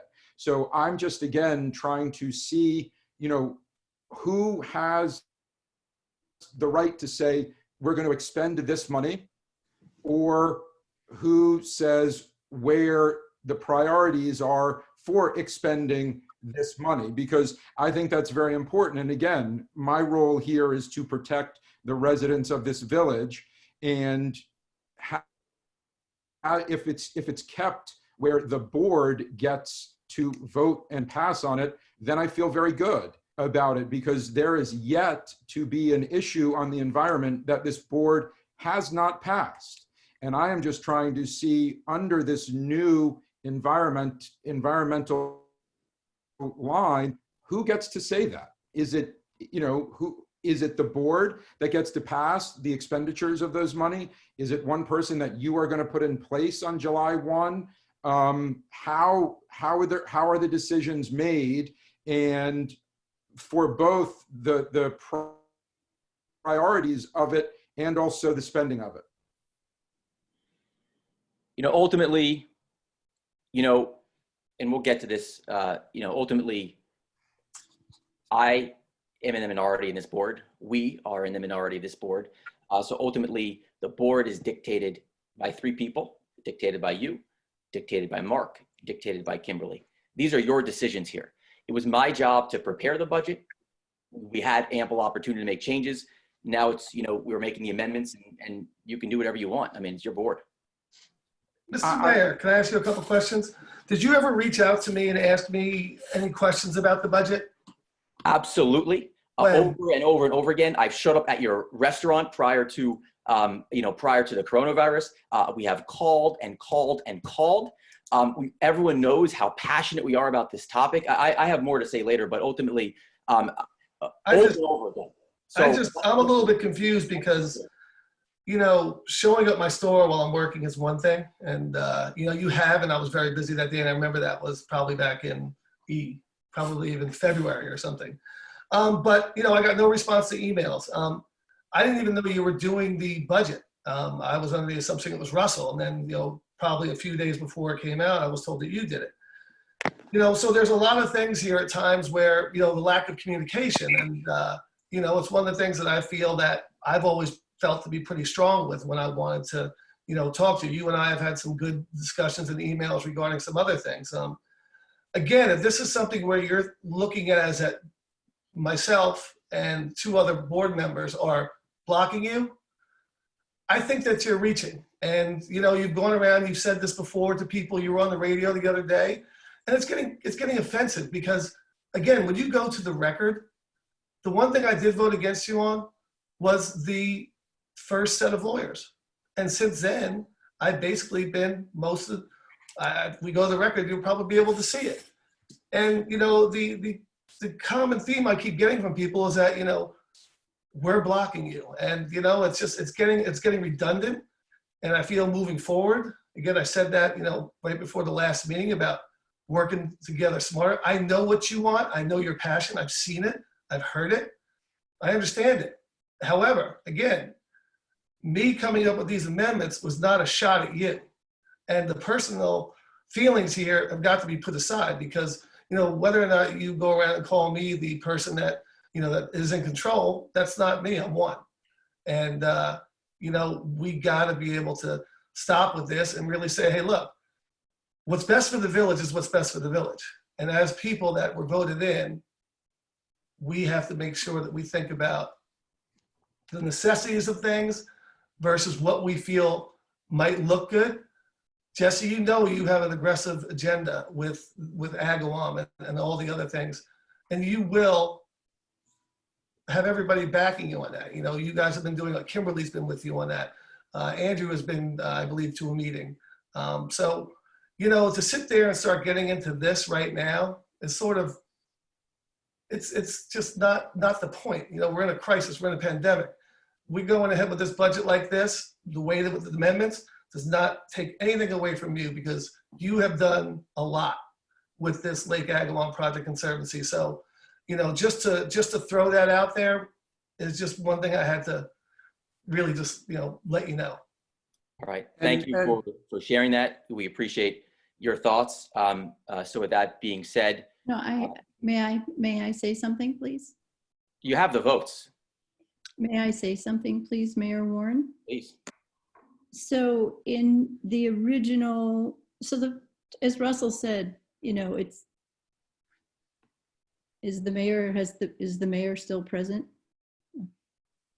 I have diabetes. I'm just checking my blood sugar. I can hear you though. Okay.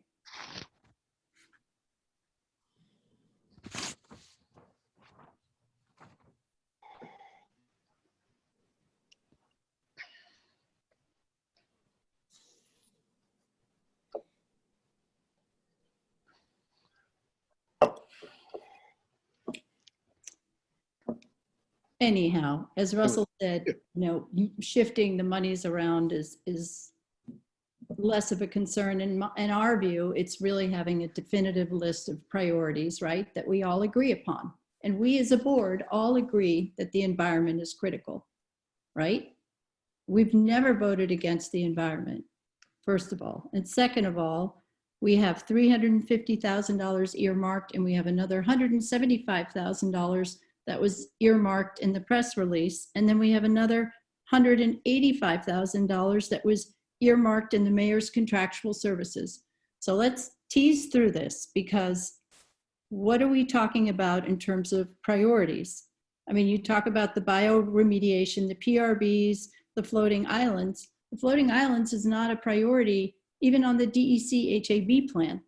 If we want to talk about a priority, it's the $175,000 village sewer study and creating a sewer district.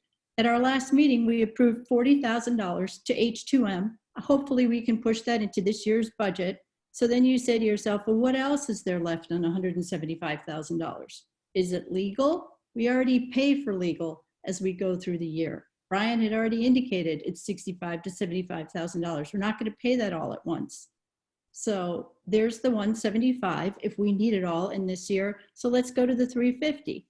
What do we want to pay in the 350? And what's it going to cost?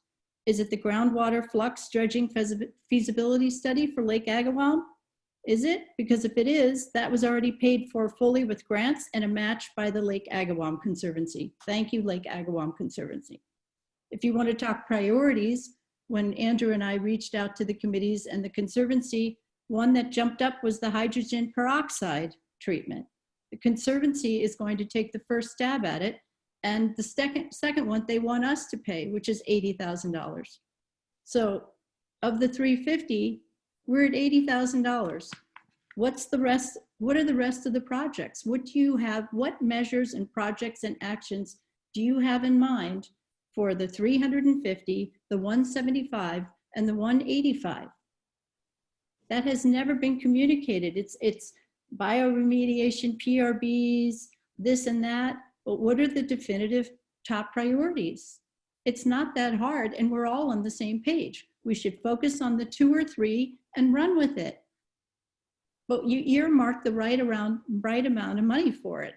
And as Trustee Parrish said, we don't know what was hidden under a rock. We don't know what's coming our way. So you don't want to load a lot of money into something until you have real projects behind it. And we know there are a number of priority projects, and of the top priorities that were referenced, they don't even come near 350, let alone 175 or 185. And to add to that, you know, the mayor's contractual services line item had $185,000 set aside in it. The surf school item that you wanted to come out of that is $5,600. We want to do the right thing, but that leaves $179,000. And by the way, if you benchmark each and every town across the United States, that number is never more than $5,000. So all we want to know is, what are your priorities? And if you have priorities we don't know about, and there's a dollar amount next to it, let's understand that. We all care about the environment. We want to make this happen. We are not blocking you. We want to move this as quickly as possible. And quite frankly, when we voted for H2M last week for $40,000, hopefully we can put that in this year's budget. And then we'll even have a little more. But you need to lead us through your environmental and other project priorities. We need to work on this together. Okay, thank you very much, Trustee Allen. Are there any additional comments? Okay. Trustee, go ahead, I'm sorry, Mayor. Oh, I was going to make the, well, we made the motion, so. Would you like to say anything, Mr. Mayor, on what these priorities are, and amendments can be made to resolutions? So, I mean, would you like to share anything with us, with the trustees? We've had a, I'd rather just at this point, we can move forward with the vote. We've, you know, so Russell, did we make the motion yet? There was a motion and a second. Okay. But do we want to take time to go through this and change this based on your priorities? we are at this point, we are, Russell, can you maybe just walk us through the way that the budget works here as far as the timeline goes? So there will be the next resolution would be a resolution to adopt the 2020, 2021 operating budget as amended. If obviously there was one amendment on April 9th, there is a proposed amendment tonight. If that passes, then the 2020, 2021 budget will be the budget as amended. If that resolution does not pass, the budget reverts back to the tentative budget that that the mayor presented at the March 24th meeting. What was the amendment on the 9th? Amendment on the 9th was we needed to add money into utilities, which we spoke about earlier, in both the Parks Department and the Fire Department, because we found that we did not adequately budget, and we were able to get a savings in the radio operators' personnel services because of the retirement of two Right. Okay. radio operators. Yeah. So is that part of this vote tonight, or we already resolved that? You resolved it. However, what I will say is that if this amendment passes, then the next vote on the next resolution would be inclusive of both amendments. And if that does not pass, then it reverts to the tentative budget that does not have that original amendment in it. If this amendment does not pass, if this resolution does not pass, and the next resolution does pass, then it would only, the budget would pass as amended only by the resolution at the last meeting.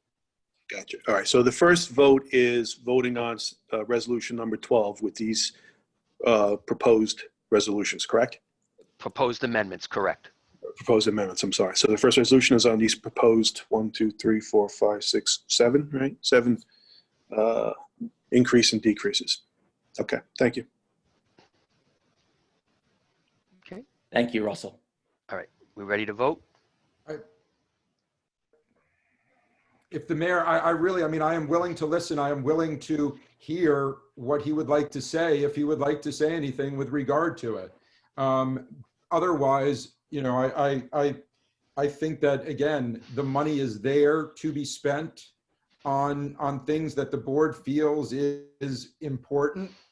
But I also don't want the mayor to take this personally and stuff with regards to this, because I don't think that this is again, this is not a board trying to block what he does. This is a board trying to understand the priorities that he has, for him to elaborate those to us and to the public for that matter. Because one of the things that Russell, you stated, was that under the organizational meeting on July 1st, we would understand how the environmental line items would be utilized. And all I've asked is to try and understand how that could be tonight, so I could pass.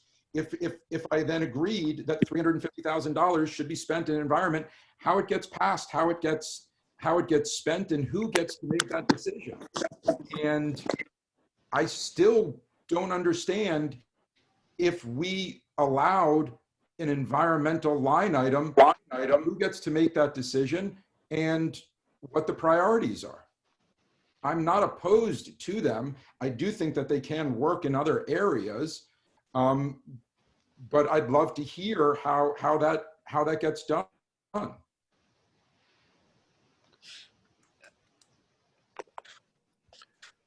If I just can, I just want to add, I do want to add one thing. When I started to explain how the money was spent, I didn't quite finish. So I only got one part out. Keep in mind that all purchasing, no matter what line it comes out of, has to follow the village's procurement policy. So if in fact we're going to enter into a contract, there are rules around how we enter into a contract. There are rules as to how we would have to, go out to bid on certain, things. So what I didn't get to say was, as true in any line, that we still have to follow village procurement. I think to be able to finish that statement was important. Thank you, Ruff. So may I take the roll now? Okay, Ready to go. Trustee Yastrzemski, Nay. Trustee Allen, Aye. Mayor Warren, Nay. Trustee Parish, Aye. Trustee Polaro. Aye. The motion is passed. We now entertain a motion resolved that the Board of Trustees hereby adopts the 2020-2021 operating budget as amended by Resolution Number 9 of April 9th, 2020, and Resolution Number 12 of April 21st, 2020. Is there a motion? So moved. Is there a second? Second. Russ, again, for clarity, so that's based on the, the vote is on the amended budget, correct?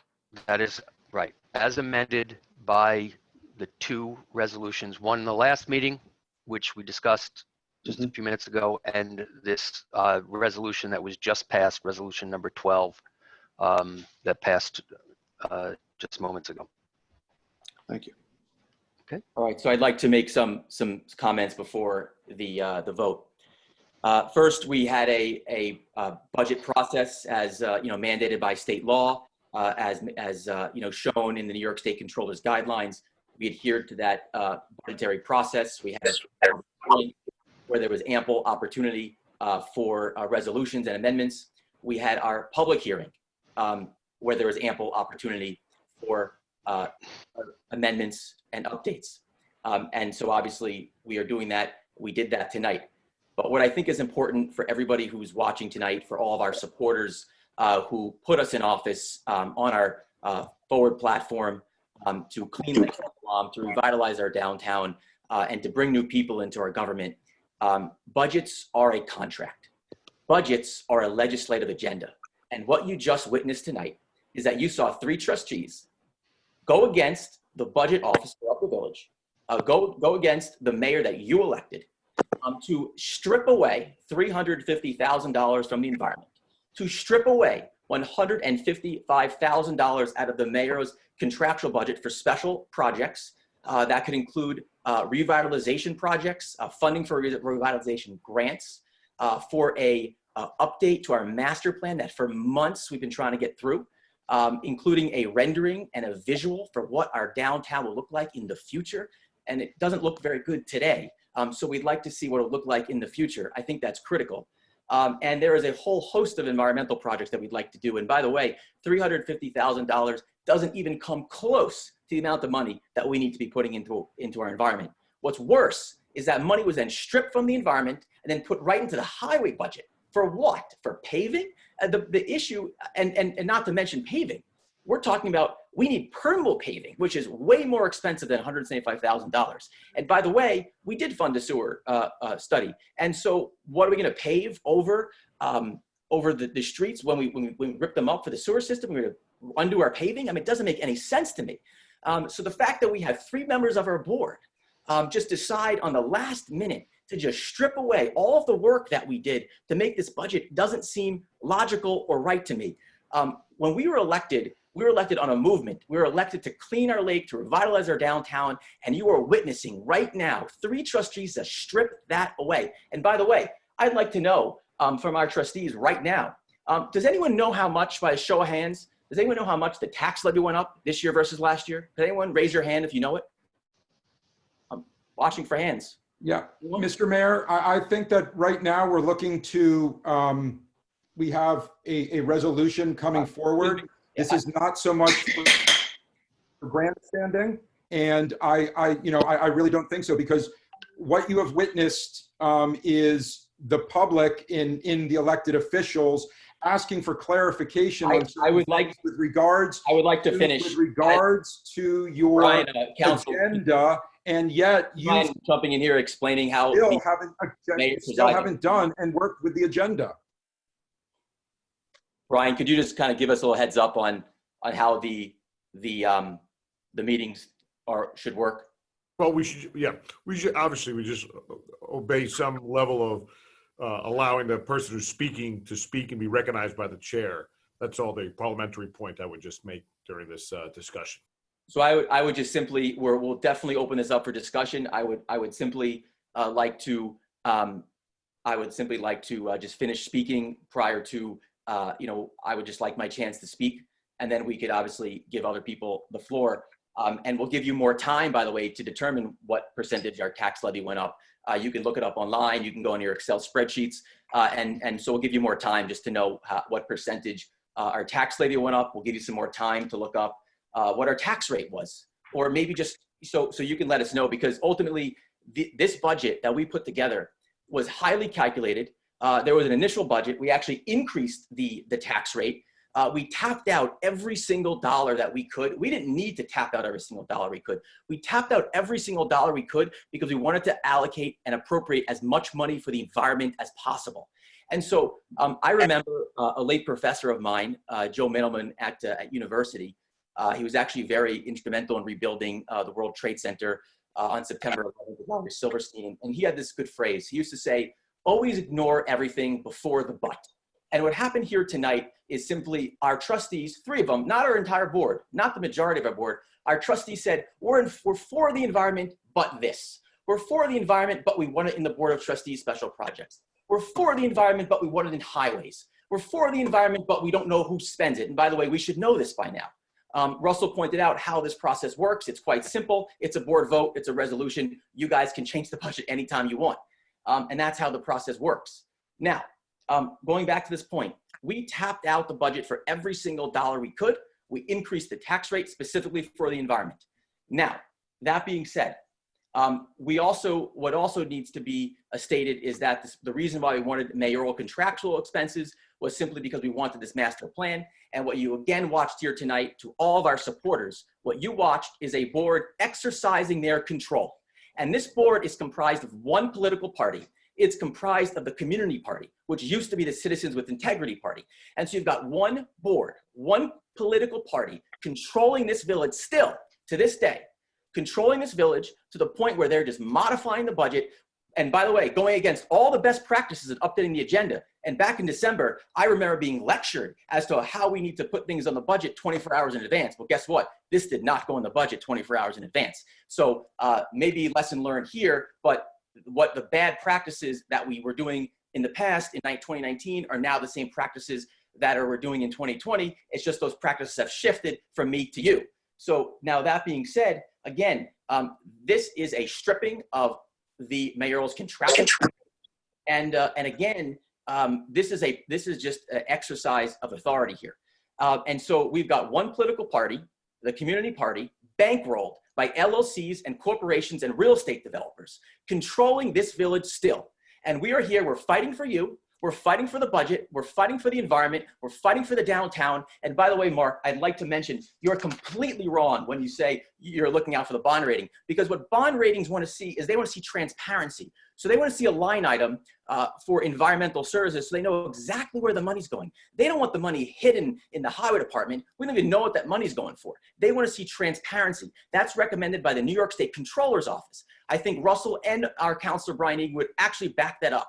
So what you're actually doing is making the budget more murky by passing that resolution instead of making it more transparent, which would get us more points on our bond rating. Oh, and by the way, when it comes to bond ratings, like I would imagine that if we had a booming, vibrant downtown, much of what has not happened over the last 14 years under the Epling Irving administration, where our downtown has eroded into vacant storefront after vacant storefront after vacant storefront.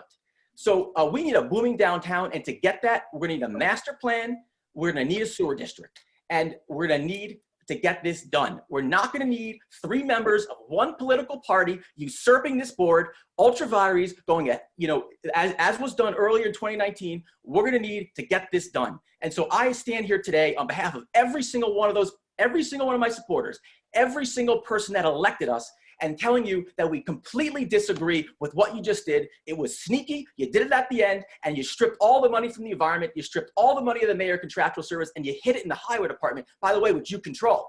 So that being said, that's what I've got tonight. I've got plenty of questions for you guys when it comes to the tax levy, because I'd like to know if you even know. I'd like to know if you even know what our taxes are this year, how much they went up versus last year. I'd like to know if you even know this stuff, but I've said what I had to say. I think I've made it pretty clear. We're going to vote no on this budget, and that's that. This will be really the defining factor moving forward.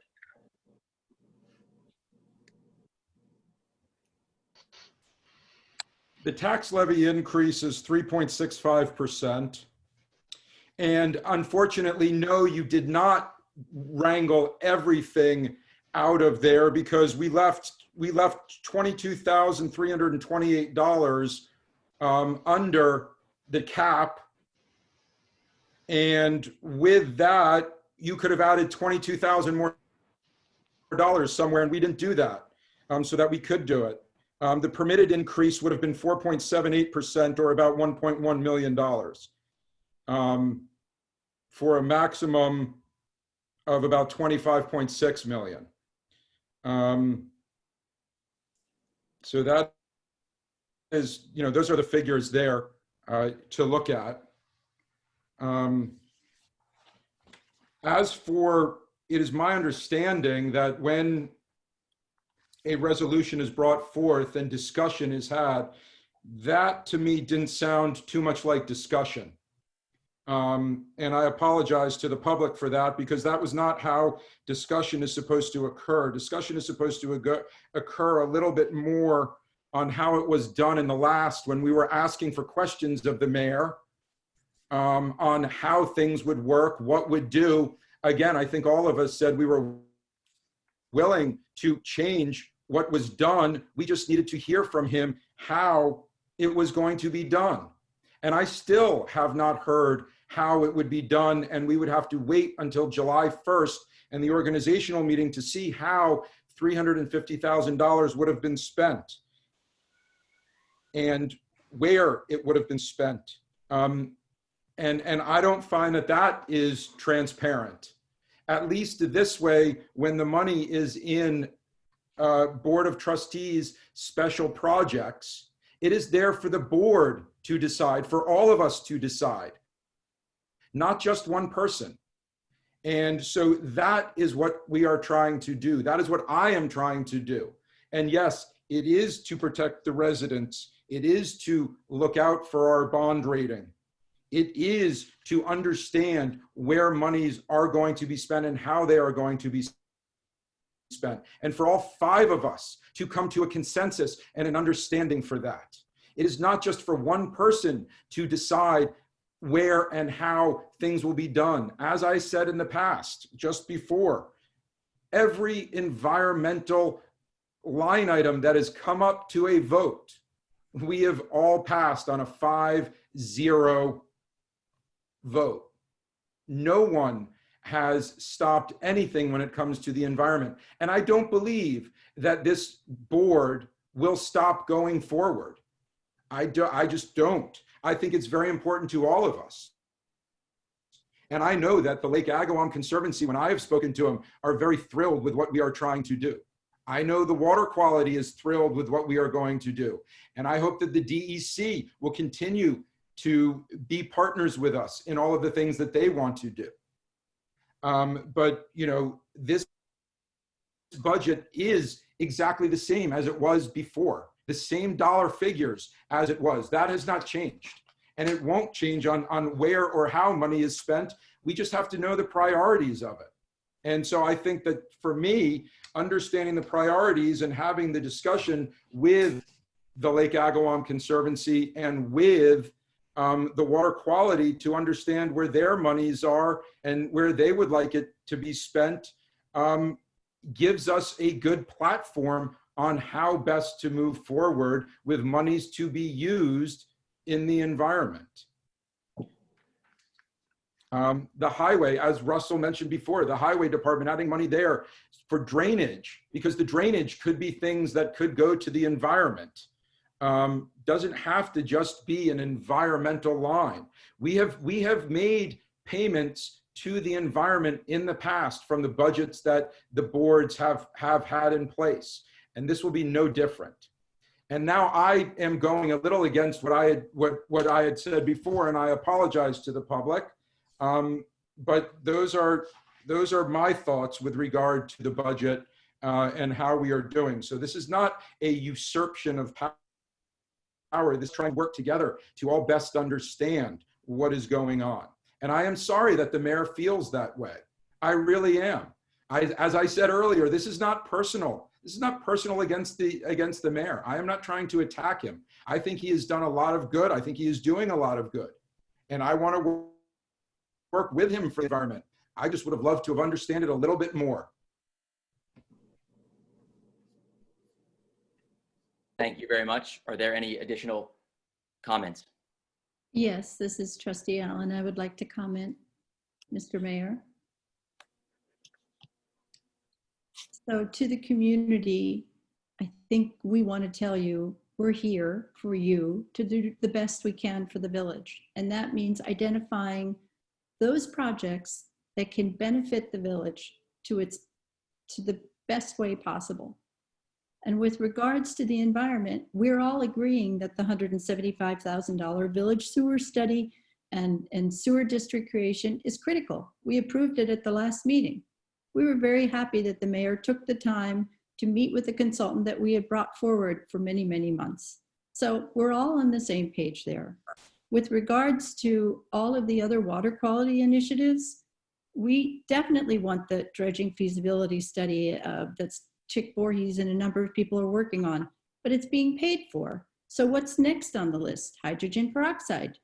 What's next on the list? Is it floating islands? We're not hearing that. And I don't want to repeat myself, but the point is we as a board need to carefully pick projects that benefit you as a community. And we can't just set aside pockets of money for that arbitrarily. We have all the money. All we're trying to do is slot in our priorities and make them happen as quickly as possible. That's all we want to do. Yes, a village master plan. What a great thing. I've been talking about that with the Planning Commission, but we didn't really discuss it as a board. I've always been in support of that. And then let's talk about business recovery. I mean, wouldn't it be great if we could hire a marketing director that could PR our village and village brand? We might have an incredible pent-up demand once this stay-at-home pause is lifted. We'd like to work further on our Southampton website and have it maintained and showcase all of our village businesses and other assets. We can have a big summer-wide village event. We have to connect differently with our customers now as a village. So our library and our arts institution, which by the way, drive 150,000 people into this village, they want to partner with us to help businesses showcase themselves.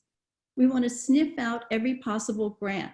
Mr. Mayor, you introduced us to Nicole. She's already working with me on grants for the Business Recovery Committee. It's great. She's great.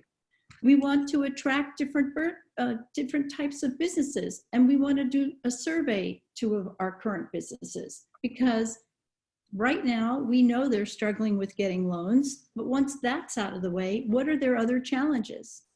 So we are all digging in and trying to work in the same direction. We're just asking for priorities. And with regards to bond ratings, by the way, there's no murkiness or in our transparency. We had a AAA bond rating over 2 years ago. So that was then and this is now, and not much has changed. And as Russell said, we have 1.2 to 2.2 million, Russell, correct me if I'm wrong, that we can actually, if we really want to put in an austerity budget, we can tackle that. So we can figure out how to do the right thing, but we have to figure it out together. You have great ideas, Mr. Mayor, like your gift certificate or gift card ideas, which we're going to discuss this Friday. Let's take some of those great ideas and work together. It's not a 3-2 board issue. It's a picking through this information together and doing it properly and reaching out to our citizens and our committees and the foundations that we already have to move forward. Thank you very much. Are there any additional comments?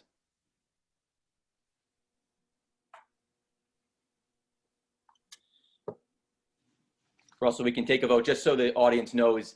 The tax levy went up by 4.7%, not up by 3.65%, just for those who are watching. Russell, if you would like to take this to a vote, we can do that.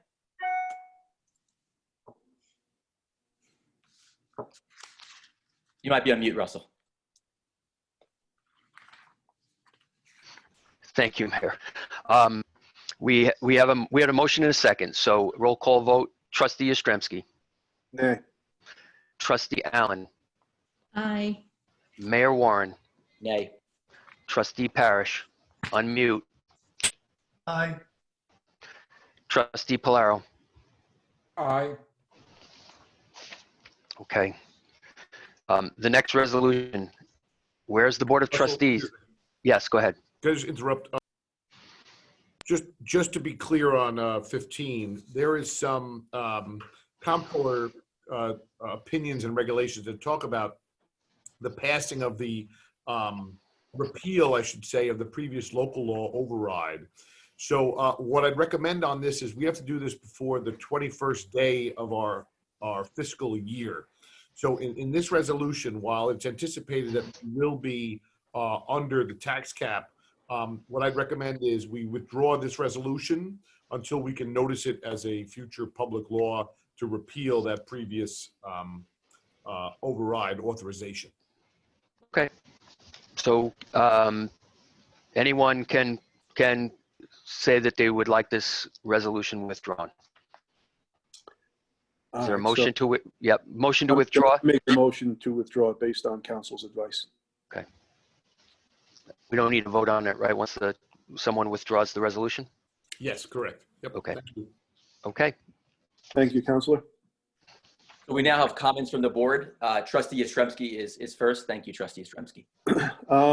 Well, barring the previous stuff, I just wanted to kind of get back to one of the things that isn't in the forefront of our daily lives, and of course is the COVID and their response to it. And again, I'm extremely proud of how our first responders and all our departments, our DPW, and everybody in the village has responded to this, and our case levels are low based on our preparation and how Village Hall and so forth have been in the forefront of a lot of things. You know, the next phase of all this is as we discuss in our many meetings and so forth and conference calls for the general public to realize is an enforcement issue. And that's always kind of scared me when people want to do things and worry about where the enforcement or how enforcement is going to get done. And I kind of find it scary when I do have a few national leaders incentivizing and certainly recommending people to use one mayor or governor somewhere to snitch on their neighbors. So I would recommend, please, people use some decorum, some dignity, and some respect for the neighbors. I don't think we need to be a scared society of Animal Farm or Lord of the Flies, where we need to be pointing out everybody else's shortcomings. That's what scares the hell out of me, because that's what's occurring, and that's not productive. And I just hope people don't go too crazy with jumping on a bandwagon of somebody because they witnessed somebody walking down the street without a face mask by themselves, walking a dog, which incidentally is not against the law. But a lot of people don't realize that. So that's really, I just want to say, as we get into the recovery process of this and analyzing our data and where our leaders, which from the top down are the state, the governor, Cuomo, who's been very good at kind of dictating on where we go, and then our calls with county executive Steve Ballone, translating a lot of things and passing on things to us, and then also running things up to the state. It's been a very fluid process, and a lot of things change daily. Quite honestly, they change hourly. So it's been a very impressive process for the good of people.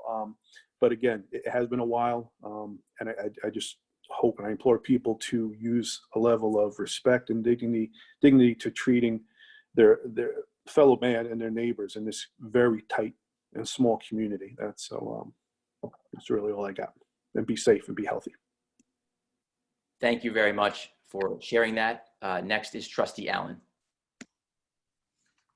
Good evening again. I wanted to say Happy Earth Day. We wanted to do some fun things, but obviously that will have to wait. An outgrowth of the senior committee was the creation of a cabin fever fireside chat. We had a terrific one last Tuesday. I inadvertently told everybody it was Thursdays at 11. It's actually Tuesdays at 11. Today's was the Southampton History Museum brought in our library partners, and they gave an Ancestry.com overview. So while you are home, you're welcome to join in on these sessions Tuesdays. They also have great programming on Thursdays at the Southampton Village History Museum, but Ancestry.com is free at the library. So go get your library cards. It's actually quite fun. The Southampton Rogers Memorial Library is also very understanding that a number of us have a significant technology learning curve. And I mentioned this before, but they want to support you, and they've created a tech support address for questions called techsupport@myrml.org. And hopefully, Julie, we can put that up. But they also partnered with all the other libraries across Southampton Town to create this support for everybody because they realize we're in such a different situation. With regards to that, I wanted to go back to our Business Revitalization Committee and thank them for all the good things that they're working on. We have a meeting this Friday to kind of move forward on some of the things I had mentioned earlier. But another piece that's come to our attention and the towns is working cable and internet seems to be, and phone service seems to be a game changer. People want to work from home. They feel safer. It's more economical. It's good for families. So the town is willing to partner with us. And this is just in, so, no one knows about this. Be willing to co-sponsor a consultant who would come to the village and kind of map out the issues, understand what the problems are, and maybe figure out a way to troubleshoot some solutions quickly with hotspots or whatever. I don't know if that can be done, but I've received a lot of calls continuously about that not working. And I know some of us, we've discussed this in a couple of meetings.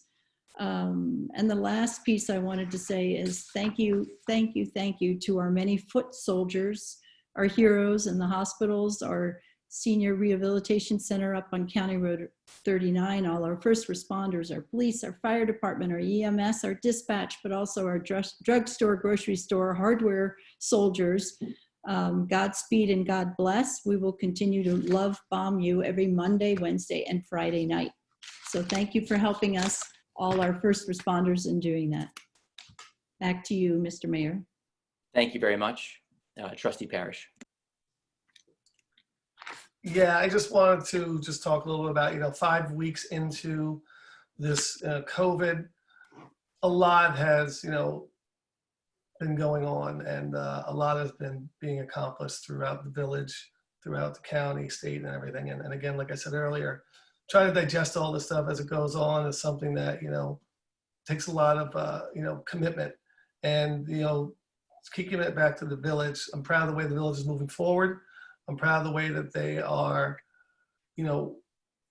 taking care of things out on the streets, inside of Village Hall. They've done a really good job from, Julie getting these Zoom meetings to the point now where they're becoming very fluid. There's a lot going on that's all been one of these first timers. And, it takes a lot, and there's a lot of good thought process going on in the departments about staffing, and really be proud of the fact that we have a lot of healthy village employees, and they're doing a great job amongst the different time. Also, another thing with the SBA loans, I've been getting a lot of people telling me that they are receiving some commitments now, which is good to hear. So I'm proud of the fact that we have a couple local banks that have really been at the forefront. B&B has been really, really, really great from what I've understood, and People's Bank has also been another. So to those that are getting these promissory notes now, it's great, because as a business owner myself, dealing with this right now is one of those things that where you got to cross your T's and dot your I's. And these small community banks, as we say, really have pulled through, because some of the reports from the bigger banks haven't been as successful to this point. So to everybody out there, keep on, doing what you're doing, and let's keep on thinking the positive things. Thank you. Thank you very much. Trustee Polaro.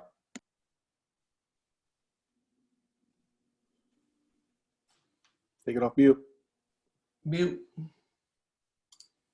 Thank you, Mr. Mayor. Yes, I want to echo, everyone's concerns, everyone's thoughts. It's not always easy going towards the end, because a lot of good things have been covered by everyone. I think that, at this stage in the game, as Mark mentioned, 5 weeks in, we're learning a lot. A lot is different today than it was 5 weeks ago, or a couple months ago when the whole ideas of this started, and we started, hearing what was going on in Europe, and how that was affecting, and how it had affected people in Asia. My father is overseas, lives overseas, and really was thinking in January how to get him out and how to get him home. And for the most part, I'm glad that he stayed where he did. He's been self-isolating and self-quarantining for 9 weeks now. The last place I'd want him is in New York City as an 83-year-old man. My mother is in New York City. And so, there's concern there when she goes out. I'm glad for friends that are able to do things for her. I'm grateful because I can't run into New York and do things. A lot of people can't do things. A lot of people are stuck at home.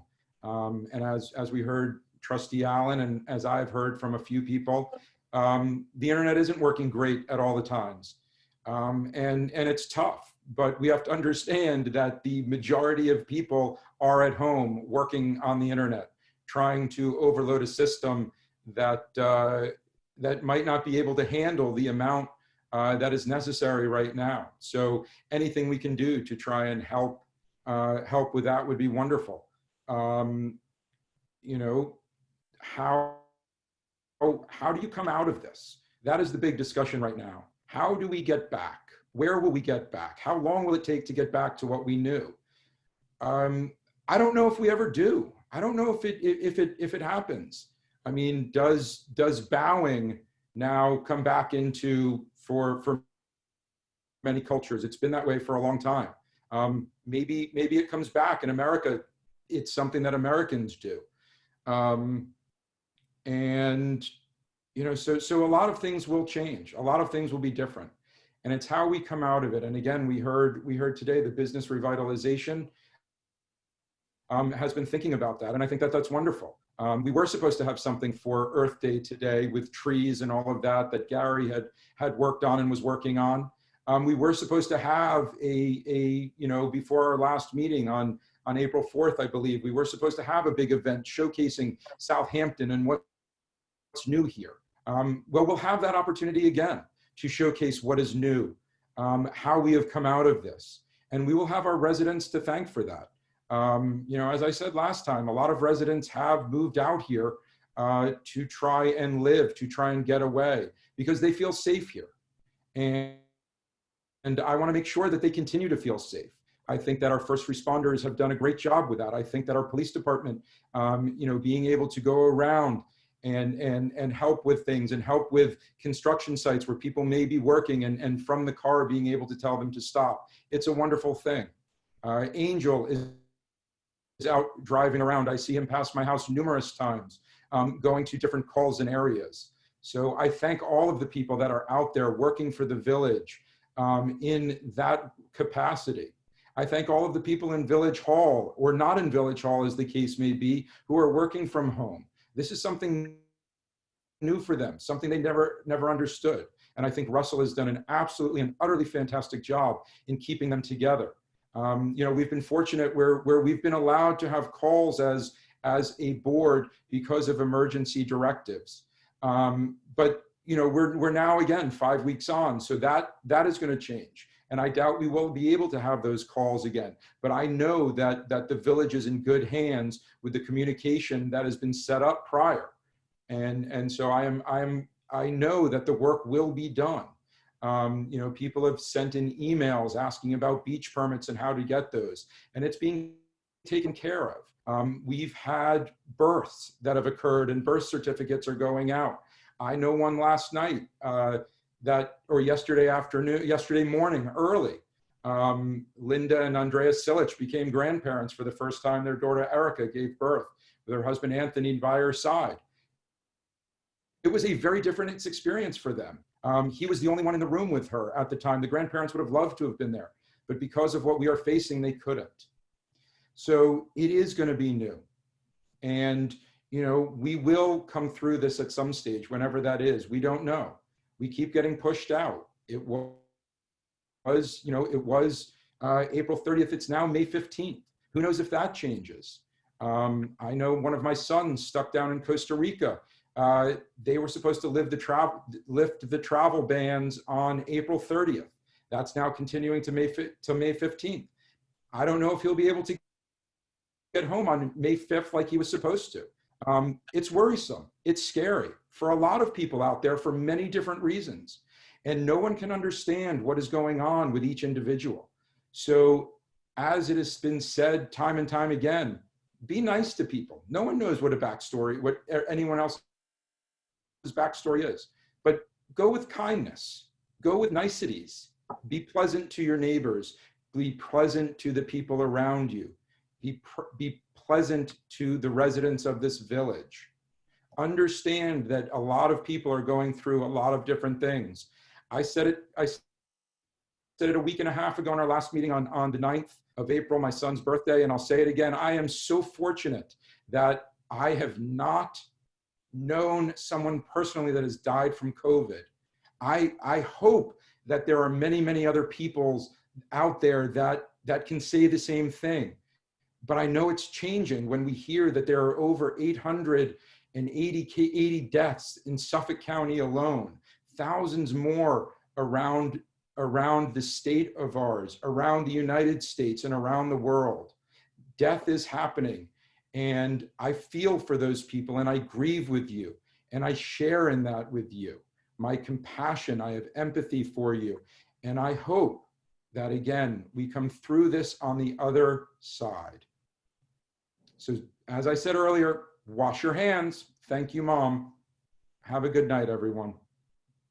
Thank you very much, Trustee Polaro. And, you know, I will echo those thoughts. There's a lot of people who are working in the village of Southampton, ranging from our village employees to those at our hospital, who deserve a whole group of thanks. In particular, I wanted to highlight, you know, our village employees, whether it be Julie or Kathy or Mimi, Russell, you know, Pat, you know, all working from home, all alternating shifts, making sure that things are getting done.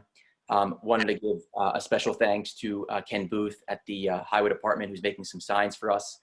Especially wanted to thank EMS and our Southampton Village Police Department. We did a big, we distributed over 5,000 free 3-ply surgical masks to our residents last week.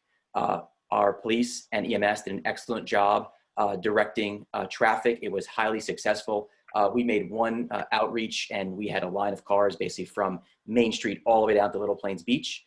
We'll be doing another one very shortly. We'll be announcing that, but really this could not have been done without the help of a group of volunteers and without the help of our police and EMS. And then also wanted to thank a few people in particular. Dr. Mikolos from the Hamptons Health Society has worked with us and we've worked very closely after the last several weeks. We've done some big fundraisers, and you know, through those fundraisers, especially thanks to Dr. Mikolos, we were able to basically fundraise and deliver to Southampton Hospital 11 ventilators, 10 oxygen tanks. Today we brought gowns that we procured actually from 2 weeks ago that finally got here. We have tens of thousands of more 3-ply surgical masks coming, all paid for, not with taxpayer money, but with the help of fundraising from our residents, from the very residents who we are serving, who basically helped us. And of course, we can't obviously go without thanking our doctors and healthcare professionals, respiratory therapists who are still at the hospital every single day, putting their families at risk every single day they come home. And so I'm very happy that our board, you know, has really, you know, thanked everybody here. And if we missed anyone, thank you as well. So There's a reason why we have done a great job flattening our curve in Southampton Village, and we did so in part, a combination of our healthcare workers, our public officials, and our residents. And so thank you to all those three categories of people who have helped us. So with that said, I'd like to make a motion to adjourn our meeting. Is there a second? Second. All in favor? Aye. Aye. Aye. I was on mute. Thank you, everyone. Thank you very much, Russell. Thank you, Brian. Thank you, everyone. Good night. Good night. Good night.